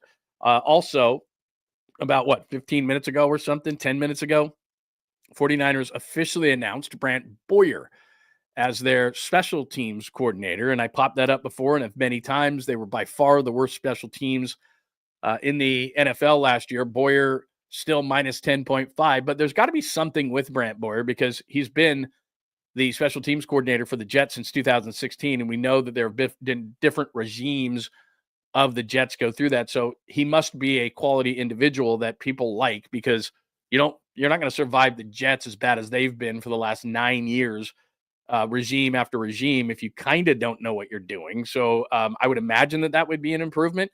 So just as a quick reminder, those at the end of the year who are like, Kyle's got to go. Kyle's not going anywhere. John's not going anywhere. Clint Kubiak was signed as the offensive coordinator of the Seahawks, which means Clay Kubiak is open now to be the offensive coordinator of the 49ers. Kyle still will call plays, but as I've kind of ranted and talked about, he needs somebody he can trust to bounce things off of. So that is going to be Clay Kubiak. Defensive coordinator Robert Sala, done. Special teams coordinator Brant Boyer, done. So that's the 49ers thing, and that's why at the top there it says Sala official. Why the 49ers are going to be better, if you've been with the show the entire time, just go back to, and I'm going to throw this up on the screen just one more time as I share my screen with you, which is this, which I wrote on Saturday, and I would love it if you gave me feedback on this, JohnLundUnleashed.com. As you can see right there, I do story of the day, and I'll do that today as well. I have something on my mind. And if you go to JohnLundUnleashed.com, so we do the show every day, 8 a.m. Pacific time until we're done, whenever that will be. And then also we put out some clips and so forth. So you got to make sure that you have your alerts on and make sure that you subscribe to John Lund Unleashed blog. And then so you do that on the YouTube channel. And then I'll write every single day, in addition to putting up new podcasts and new shows and all those kind of things on the website. We also have a blog there, and we'll put up all sorts of stuff during the day. But as one of the things we do is story of the day. So as I wrote on Saturday, Saleh just a part of the reason 49ers will bounce back big in 2025. So he's officially back. The easiest schedule in the NFL. I'm going to go through this quickly so that you can just read it later. 2024 draft picks will be better. 2025 draft capital. The offense returns, not so special teams, which if I was going to update that means Brant Boyer is now the special teams coach, and anticipated improvements, which is based on the sports gods. And I won't read the whole paragraph again. Based on the sports gods, they're not going to have another laugh at the 49ers expense like they had in 2024. That is just kind of how sports works.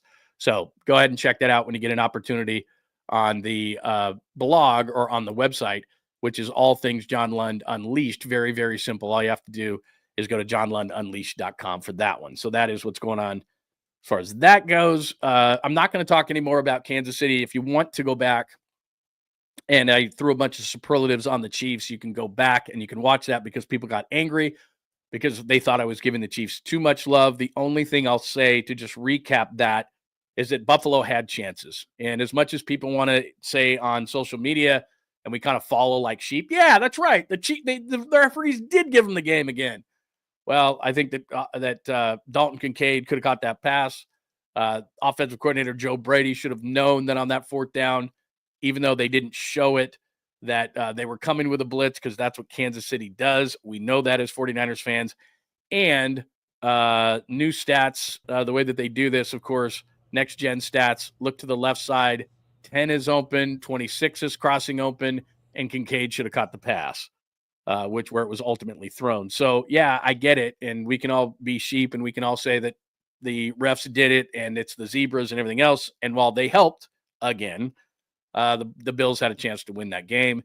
And finally, this is how we started the show, and I think this is all how we feel. This was a couple of years ago when Kansas City and Philadelphia were in the Super Bowl together for the first time. So this isn't a recent thing, and I think there's some confusion with some people. Chris McCaffrey didn't say this after the game. He said this a few years ago from Radio Row.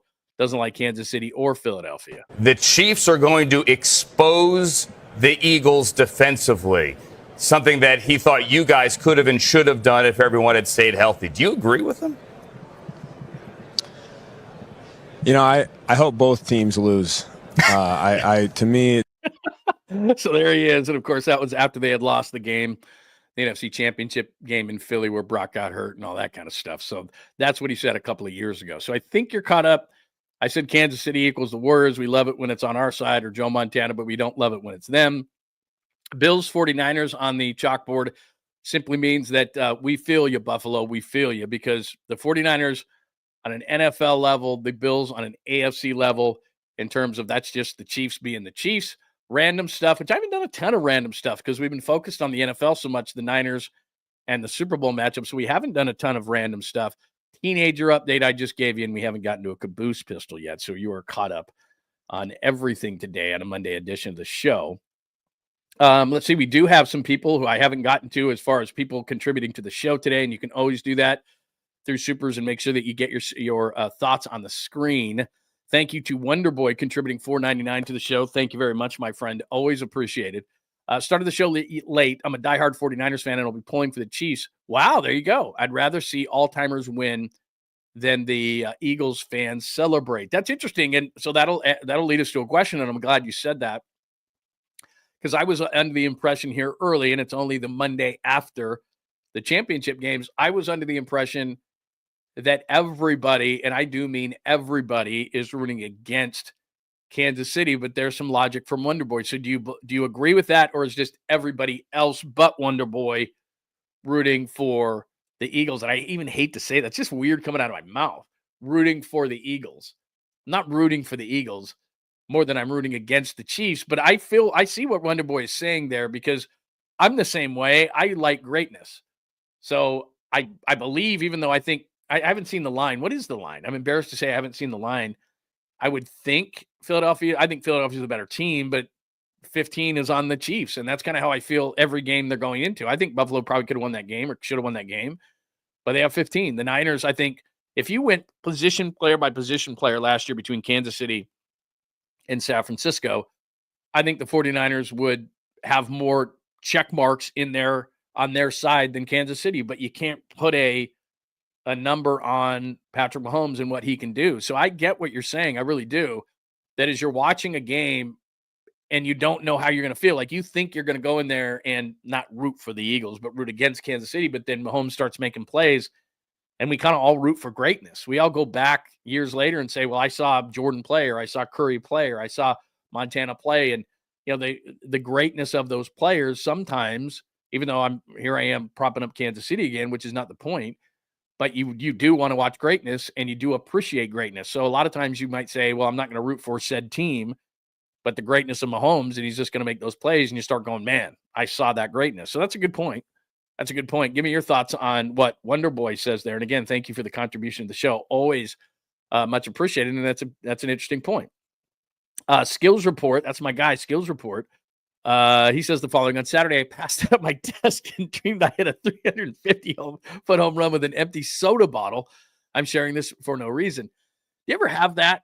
This happened to me, and the reason why not only did you contribute, and thank you very much, is by the way, is $7.17? Is that does that mean something to you? The 717? But I was so tired on yesterday. I guess it was yesterday. I was so tired that I was getting delusional yesterday. And as I was watching the games, I was at times like falling asleep, and I'd have these weird dreams and wake up. It happens all the time. I can tell you this, for as many strange, very strange, and I'm not one of those people. My wife, she'll remember dreams. I don't remember. Like, a lot of times I don't, unless it's just totally wild. And I wonder, Skills report, if that's you, because that's so wild. You hit a 350-foot home run with an empty soda bottle. And you remembered that, because a lot of times you'll wake up and you're like, God, I think I was dreaming something intense. And then after about a second, I'll go, I don't even remember. I have no idea. But I do know that because the second game I watched at home, the first game I watched out. I met somebody out yesterday and was watching the first game out. And then the second game I watched at home, and I was nodding at times, a couple of times right before in the first half. And then I was like, okay, I gotta focus in on this whole thing. Cause I was exhausted, but I don't remember if I had any dreams. I don't think I've ever had a dream where I hit a 350-foot home run with an empty soda bottle. But if we want to go on a tangent about dreams and weirdest dream you ever had, I guess we could do that. And then the other thing, like I said before, was diehard Niners fan, says Wonderboy, pulling for the Chiefs. I'd rather see all-timers win than the Eagles fans celebrate. That's interesting because, this is a tough one for Niners fans. And I know we'll talk all about this in the next couple of weeks, but it's kind of like when I'm trying to think which Super Bowl Papa and I were at, and what they do is at Radio Row is, it's just crazy.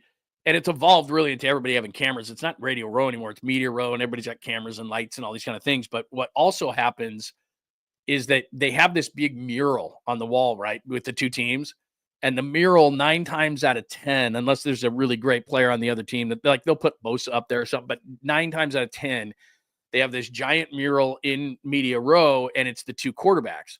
And so one year, it was New York. One year it was Peyton Manning and the Broncos and Russell Wilson and the Seahawks in that Super Bowl in New York. When they put us, it was in one of the Marriotts. It was honestly the biggest sardine can ever. Like normally, like New Orleans, for example. New Orleans has a massive, as you can imagine, convention center in which you have so much distance between the tables that I remember that we had 2 tables. We had one for the actual shows that were going on, and then we had another one because what happens is other shows are going on, and so they're doing interviews for their show later. So, for example, we were doing middays, and Tolbert, and I'm trying to think who Tom was doing the show with then. Anyway, Tolbert was there, but it was so late in New Orleans, so their show would start at 6 o'clock New Orleans time, 3 o'clock West Coast time.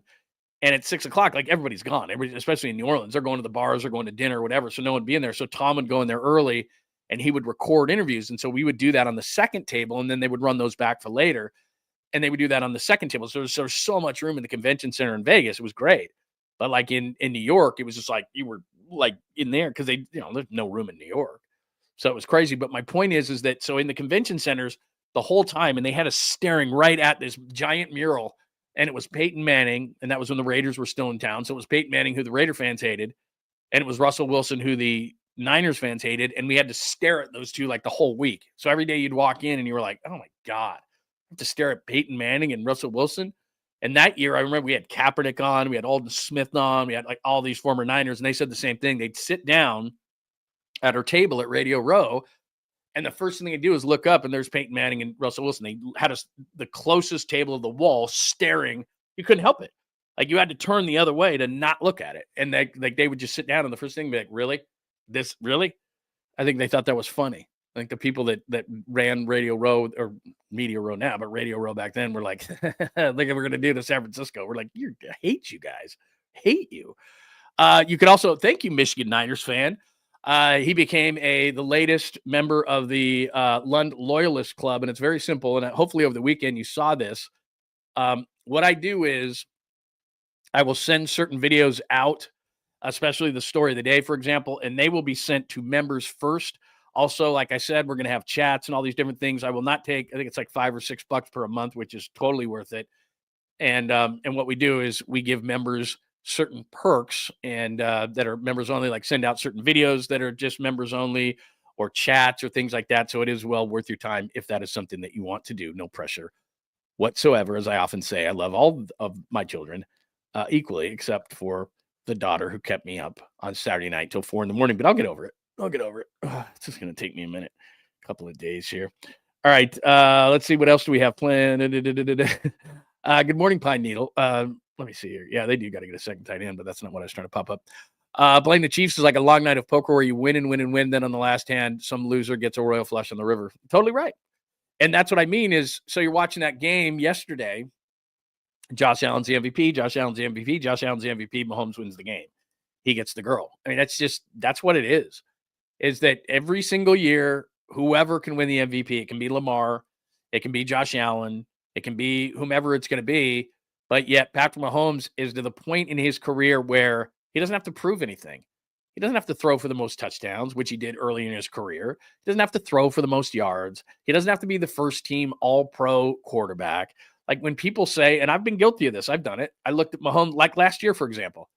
I looked at Mahomes and the lead up to the Super Bowl in which we were in Vegas. I was like, he's just not having the year he's had. He's just not having the year he's had. And people are going to say that this year on Super Bowl on Media Row as well. He's not as good. He's not as good. Look at the numbers. That's where, and if you watch the show on any regularity, I don't care what numbers are. We become so obsessed with the analytics in every sport now. But the difference is, for example, analytics work in baseball so well because it's over a long period of time. It's 162 games. So over 162 game season, you can get the trends and you can understand the ways a guy is going to play. But the difference is the shorter the time period or the sample size, the more those things go out the window. So you can give me all the touchdowns and yards and all the different things that all these different guys do, but we're talking about one game. And we're a lot of times talking about one series or one play. There's no analytics for that. Patrick Mahomes makes a play, pulls it right out of his ass. That's what he does. He just, wow. There's no analytics for that. There's no analytics for Mahomes pushing a ball or making a scramble or throwing a ball sideways or throwing it over his head or Steph Curry, same way. What's the analytics of Steph Curry hitting some wild 45-footer? There isn't. Sometimes sports doesn't make sense. Analytics, playoffs and Super Bowl. Totally different. Small sample size.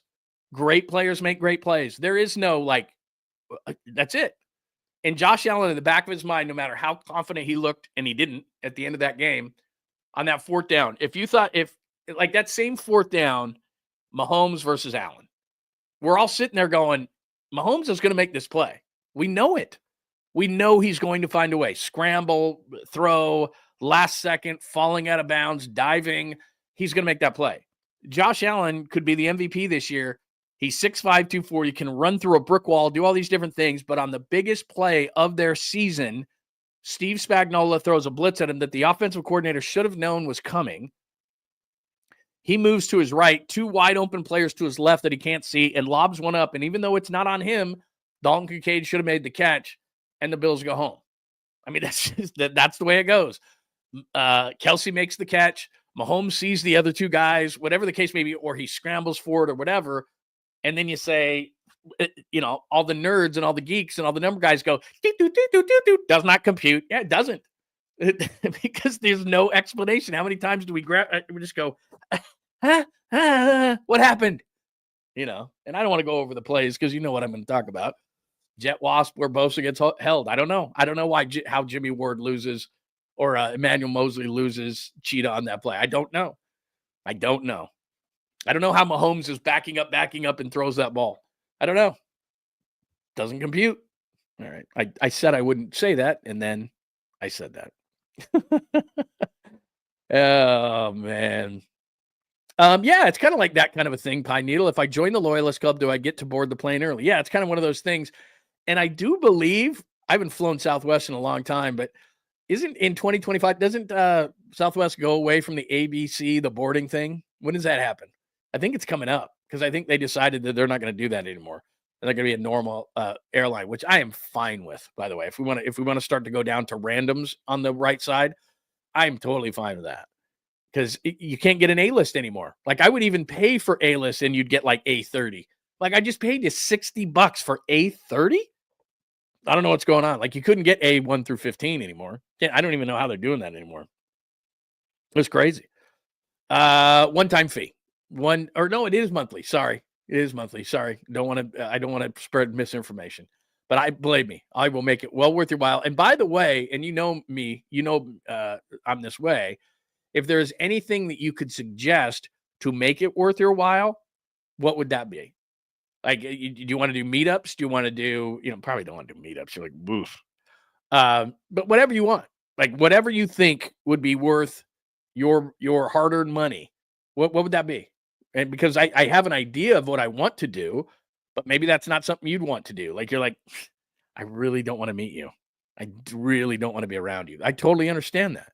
So what would make it worth your while? Well, I'm talking about early release of videos or things like that. I'm talking about chats, anything like that. If there's anything that would make it worth your while, you tell me, because like we said, I like to run this as democratically as I possibly can. I can't run it fully democratically, but I can I think I could do something like that. Let's see. What else do we got here? Yeah, I was going to come out there. I apologize that I didn't, but I will. It's not like I think I'm above anything. I'll definitely come out for meetups and things like that. By the way, I'm usually at the Super Bowl, so I'm kind of looking for something to do for the Super Bowl. So if you got something like that, or maybe we could put something together, that's not a bad idea. Maybe we put something together for the Super Bowl and we all go hang out somewhere. So give me a thought. We all go to an A's game, something like that. Somebody just said go to an A's game. Let's see what else. We got some good stuff here. I don't mind, whatever, wherever the meetup location is. I don't know if I'm going to go to Sacramento, but I am going to go up to a game. I did say that. I did say, I did think that. Now, wait a minute. See, this is where I get thrown. This is where this is where the randoms happen, is this kind of stuff. Hang on a second here. Hopefully I get the wrong. Sorry to disappoint you all. No Middlecoff dreams. Where did that come from, Joey? Where did that come from? See, that's what sends me off into these tangents. I just want to know. Could you contact Boris and ask him what's going on with Pete? Have you heard that? I heard Toronto and New York for Pete Alonso. I don't think he's coming here, but I've said that numerous times. What else do we have before we get out of today? Anything else that we have not done or talked about today in regards to the Super Bowl, in regards to the 49ers? Do you have any questions, comments, thoughts, anything in regards? Brant Boyer is the special teams coordinator. I popped that up to try to impress you. Brant Boyer is the special teams coordinator of the 49ers. Don't know if that does anything for you. Let me double check all my media assets, as it says right here, to make sure that we've properly done everything. We did do the, like I said, McCaffrey. That was a couple of years ago. Philly, I told you, this is the blueprint. Look at all those yellows. Those are draft picks on the offensive and defensive lines. That's what the 49ers need to do in the offseason. Similar, you're bringing in the defensive coordinator. Don't worry, Sala is officially official. Brant Boyer, where's that? Right there, that is official. So yeah, I think I've given you everything we've got today. I will do as I said, we didn't talk about Warriors, we didn't talk about anything else. I think that the Super Bowl is a big enough deal. I did tell you about my correspondent who may or may not be with us from New Orleans. I did tell you about the teenager update. So I think we did everything today. I think we did enough damage today. Played that McCaffrey thing for you for a while. Oh, I played this on. Let me play this for you. Now, I played this. I played this on Saturday, and I know that you know that Fred Warner loves Robert Sala, but I wanted to play this for you. This is from his podcast. So if you missed the show on Saturday, I kept this in my videos today because I wanted to play it for you if you weren't here on Saturday. And by the way, on Saturday, part of what I'm going to do on Saturday for the 10 o'clock show, 10 o'clock Pacific on Saturday, if you're new around here, is that I will save some of this stuff and we'll play the best of on Saturday, some fun stuff that we have. But here is Fred Warner on how excited he is to have Robert Sala back in the fold as 49ers defensive coordinator. And this was on his podcast with his wife. I was one of the best coaches I've ever played for. Amazing teacher. He's the reason why I got drafted to the Niners. Like, I remember on my 30 visit, he was adamant that, he felt I was one of the top backers in the draft, even though everybody else was saying how much I sucked, or what I couldn't do. Like, he saw my film and was like, I can see exactly what you could be. Well, I don't know if anybody knew what I could have been for real, but he saw some potential. And he was the first one to kind of tell me some things he liked in my game. So that was like, someone gave me so much confidence. And obviously when they drafted me, I was like, all right, so there you go. I didn't play that for you, but I was just looking down at my videos. I'm like, oh, we played that on Saturday, but we did not play it today. So there you go. I think I have done everything. Let me double check on comments, thoughts, and everything that I didn't miss anything. And by the way, if you have something that you'd say, you know what, I'd join the Lund Loyalist Club if you did this. All right, keep me those. Also, let me pop this up there because I think this is a reoccurring theme throughout this couple of weeks, which is from Wonder Boys. Diehard Niners fans pulling for the Chiefs. I'd rather see all-timers, talking about Mahomes, win than the Eagles fans celebrate. Are you on that side, or is it just Chiefs have to go down, Chiefs must go down hard, and the Chiefs must go down, and they must go down hard? So is that just it? It's just Chiefs. So who are you looking for? I'm not going to say rooting for. Who are you rooting against? That is more likely because you don't like the Eagles, and you certainly don't like the Chiefs. So give me your thought as well. Thanks to my good friend Skills Report for donating to the show. Have you ever dreamed something like this? He said he dreamt that he hit a 350-foot home run with an empty soda bottle. Do you have anything that is even remotely close to that. Have you ever had a weird dream to that point? I've never dreamt that. I've dreamt some weird things, not a 350 home run or 350-foot home run with a soda bottle. More guests. Will do. Yeah, absolutely. Tuesday, Wednesday, Thursday, we will have guests this week. I thought you and I could connect today because there was so much in regards to the Super Bowl to discuss, but absolutely positively, we will have guests this week on Tuesday, Wednesday, and Thursday. So stay tuned for that. We have them all lined up. I will get into some Warriors-Lakers. That was a disappointing game. Lots of injuries still for the Warriors, but Podziemski looks like he's back a little bit, still waiting on Jonathan Kuminga, so that is not great. As we get closer and closer skills report to the deadline too, we will talk more and more about the Warriors again. I thought today was definitely an NFL Super Bowl day. Doesn't mean I'm right. It just means, but yeah, you're right. Over the weekend, the Lakers played the Warriors. We need to discuss the one thing, and you're going to get really mad at me for this because I already said nice things about Patrick Mahomes today. Merch. Oh, there you go. That's a great idea. Steven, who's the greatest, he provided me, not for free, but with a PS5 back in the day for my son when you could not get those things. And Steven is a great man for that. Absolutely. Merch giveaways. I'm glad that you reminded me of that because let me do one thing. And I actually have set these things aside.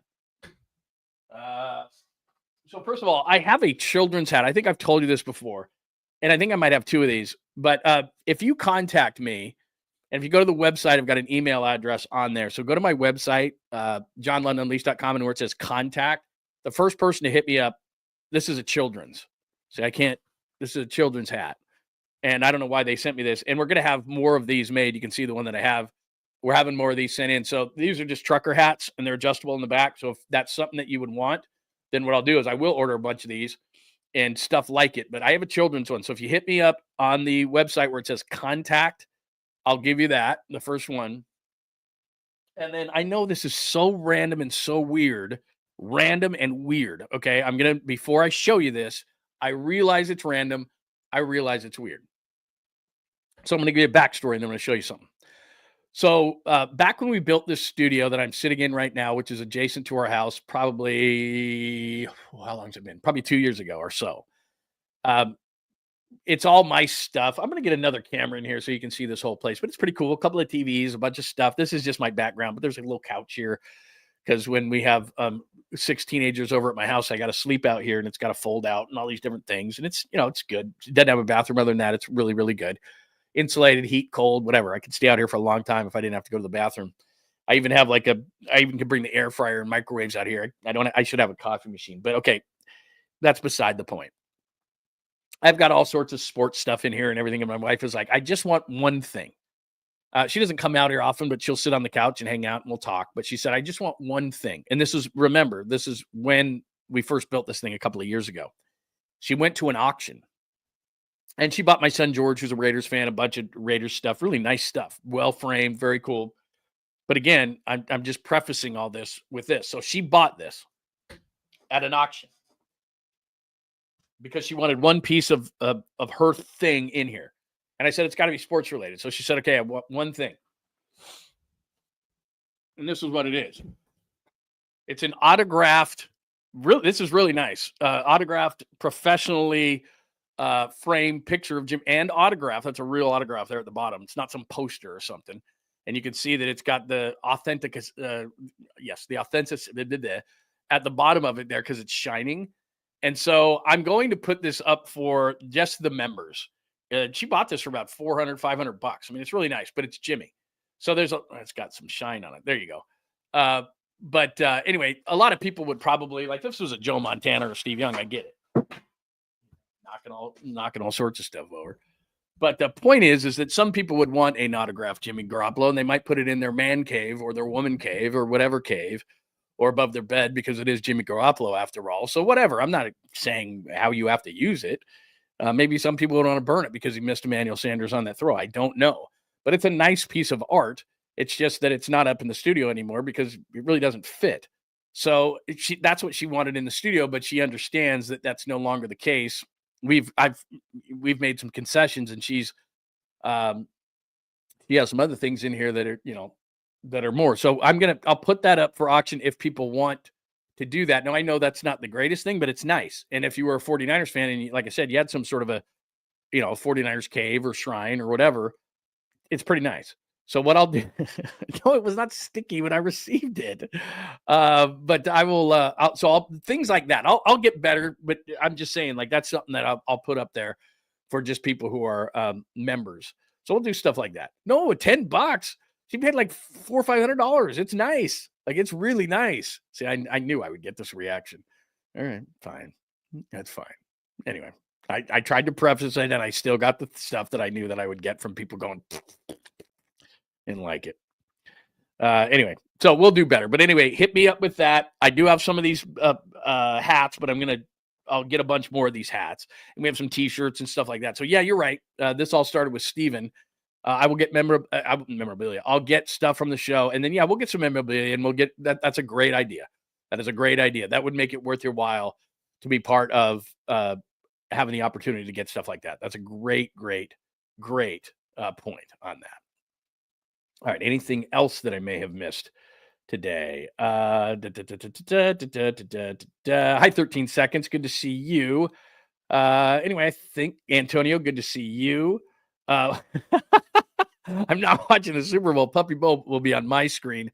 Both teams can kick rocks. I think a lot of people are thinking that way right now. I really think that people are it's the Super Bowl. You have no I just say you have no choice on the Super Bowl to watch the Super Bowl. I understand the Puppy Bowl and all those kind of things, but I'm just saying, Jimmy's got a butt chin. Oh, you can't see it there. Of course, he's got a helmet on. Believe me, I wish I could pull it up right now. I don't think I have it. I'll show it to you tomorrow. Because people are wanting stories. So since I brought up Jimmy, I'll give you one Jimmy story. So we're in training camp one year where they used to put us. Now they put us back in the family room. I think you know that if you would watch us on KNBR. When we are in training camp now and we'd go down there, they put us back in the family room. They bring players over. But a number of years ago, what they used to do is they put us in that same room that was next to the NFL draft room for the 49ers.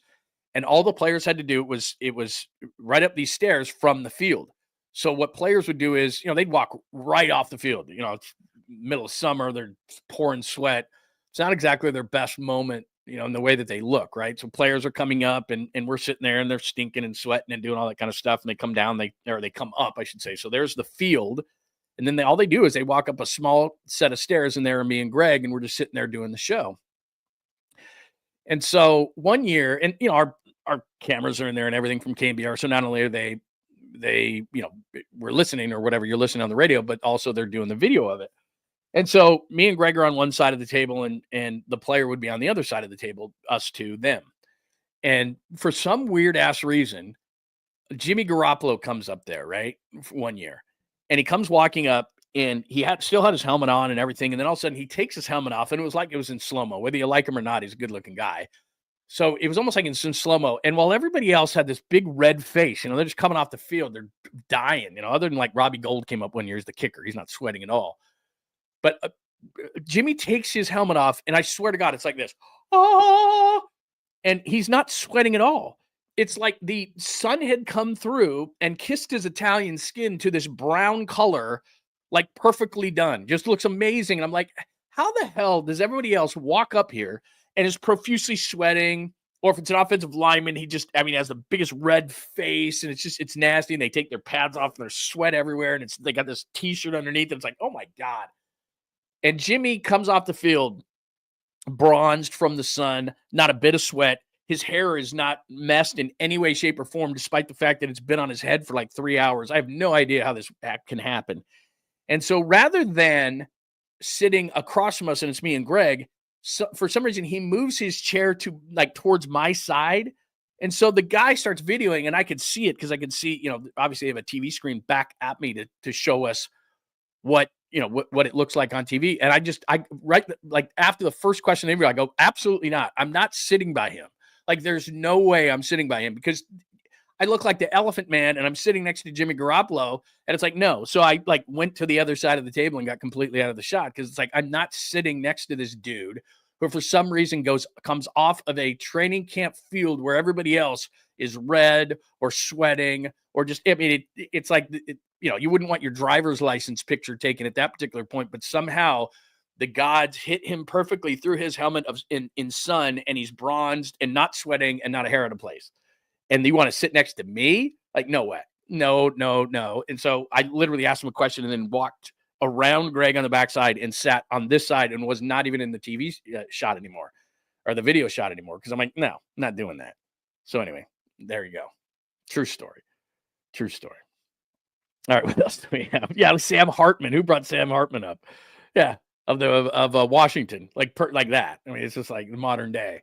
He has even better hair than actually Jimmy. I mean, his hair is unbelievable. The guy at Notre Dame that Washington had, like you said, unbelievable. All right, what else do we have? Jimmy G, the Anna Kournikova of the NFL. Yeah, Sam Hartman. There you go. Joy's got it. Yeah, Sam Hartman of Washington. Guy looks, I mean, seriously, he looks like Jesus. What was the dude who was the backup quarterback in Seattle? Charlie Whitehurst. Remember Charlie Whitehurst? He was on the Chargers and then signed with Seattle. What did they call him? Clipboard Jesus? Like, I mean, seriously, the guy had the greatest hair, great looking guy. Then, of course, you had to put him into a game and he was terrible. But they used to call him Clipboard Jesus. I wouldn't say that Jimmy is Clipboard Jesus, but yeah, Clipboard Jesus. Yeah, that Jimmy story is 100% true. It would be every single year too. Until then, we went back into the I don't know why they put us back in the family room. There's like cribs and things, and me and Greg were like, "Why are we back here?" And the guys had to walk further. That was a good time and everything, but Jimmy didn't have quite that because he'd showered by that point and come back out. It was just right off the field. The years when we were sitting in that one room where they just had to walk up the stairs, they just come off the field. I swear to you, if 100 guys through 2 or 3 years or 4 years or whatever it was that we were sitting in that exact room came up the stairs, out of those 500, or what did I say, 100? Out of those 199 looked like death, warmed over death. And then Jimmy walks in like, it was ridiculous. Like sun-kissed by God, like by the hand of God. It was just like, what are you kidding? Yeah, I'll do t-shirts, I'll do hats, I'll do all sorts of stuff, and we'll make sure that we bring in a lot of cool stuff as well. Plus, I'm a card guy. I don't know if you're a card person, if you like cards, but I have some decent cards. We'll get that in there. That's a great idea. Thank you for I think it was Steven who initially got us on this little tangent here. That's a great idea. That's absolutely worth it. Good stuff. Good idea. Yeah, Clipboard Jesus. Remember that? Lo Neal. Did Lo Neal come up with that name for Charlie Whitehurst? I'll have to text him. That's a guy I got to get on. That's a great idea. And you know what we'll do? I have to get him on. The New Orleans story. I've told it a million times, but I want to hear it from his viewpoint because he tells the story. I tell the New Orleans story on that Saturday with Alyssa Milano from my standpoint. Lowe can tell it from his standpoint. He had laryngitis. I'll tell you, that's what we'll do. And he was the one who did the Low on Love. I'm going to get him on this week. I am 100% getting him on this week. I'm glad you brought up Low Neal because we'll tell the New Orleans story and we'll get Low on. Plus, we'll just talk some football. I'm going to write that down right now because I'll forget. Low Neal. Because I will 100% forget to get him on. We're getting him on this week too. So we'll have guests on Tuesday, Wednesday, Thursday. Hell, we might throw one on Friday as well. But I just, like I said, the reason I didn't have a guest today is because I knew we had a ton to go over from this weekend, and so that's all I wanted to do was kind of I hang out a little bit and talk about what happened over the weekend. No way, you own 59,000 cards. Oh my God, I own a few. I mean, I own some decent ones, but I don't own 59,000. Okay. I think we did enough today. I think we did enough damage today. Please stay around because here's what I'm going to do. Have your, make sure that you have your alerts on because we're going to do the story of the day. I'll make sure I've got a great story of the day. Then I'm going to record a little bit later and then I'm going to do some writing around it.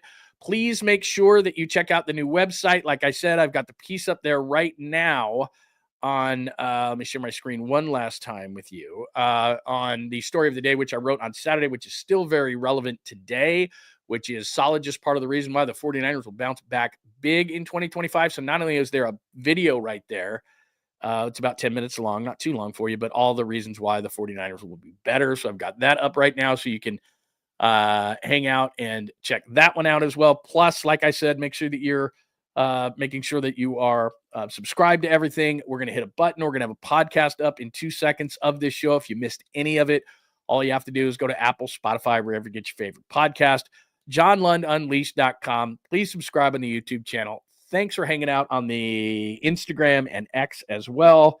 Anything else? I said anything else like a half hour ago, and people were like, wait a minute. And then we went on a tangent. So you never know. I probably say during the show 5 times that we're going to finish, and then we don't finish because I always start doing what I always do. Let me just make sure that we're good. Man, Skills, you and I got to get together and compare some cards, man. And thank you for the suggestions, and keep them coming. Keep them coming, whether it's right here in the comment section at John Lund Radio. I have a comment section on the website, johnlundunleashed.com. Hit me up. I love to get feedback. And if there are more and more things that you want out of the show or more things that would make you join the Lund Loyalist Club, I am all ears because, believe me, I want to make it well worth your while. I know that everybody is like nickel and diming you. $5 here, $5 here, $5 here. I want to make sure that we are near the top in terms of giving you value. So just let me know. Just let me know, and we'll make sure that we do that and make sure that it is right. All right. Thank you for hanging out, our regulars, people that are joining. This is awesome as we grow the community every single day. Much, much appreciated. That is a Monday edition of John Lund Unleashed. Keep them coming. Love the feedback. Let us know what we can do better. We will talk to you tomorrow, but also we'll have the story of the day. So I'll have some more videos out later today. So make sure that you check everything out. Have a wonderful Monday. Thank you for hanging. John Lund Unleashed. Have a wonderful Monday. Thanks for hanging out with John Lund Unleashed. We'll try to be better next time, though I wouldn't hold my breath. Please like and subscribe on the John Lund Unleashed Pod YouTube channel. Watch live shows weekdays at 8 a.m. on YouTube, Instagram, and X. And make sure to have your alerts on for shows throughout the day or night. All things Lund can be found at johnlundunleashed.com. johnlundunleashed.com. Goodbye!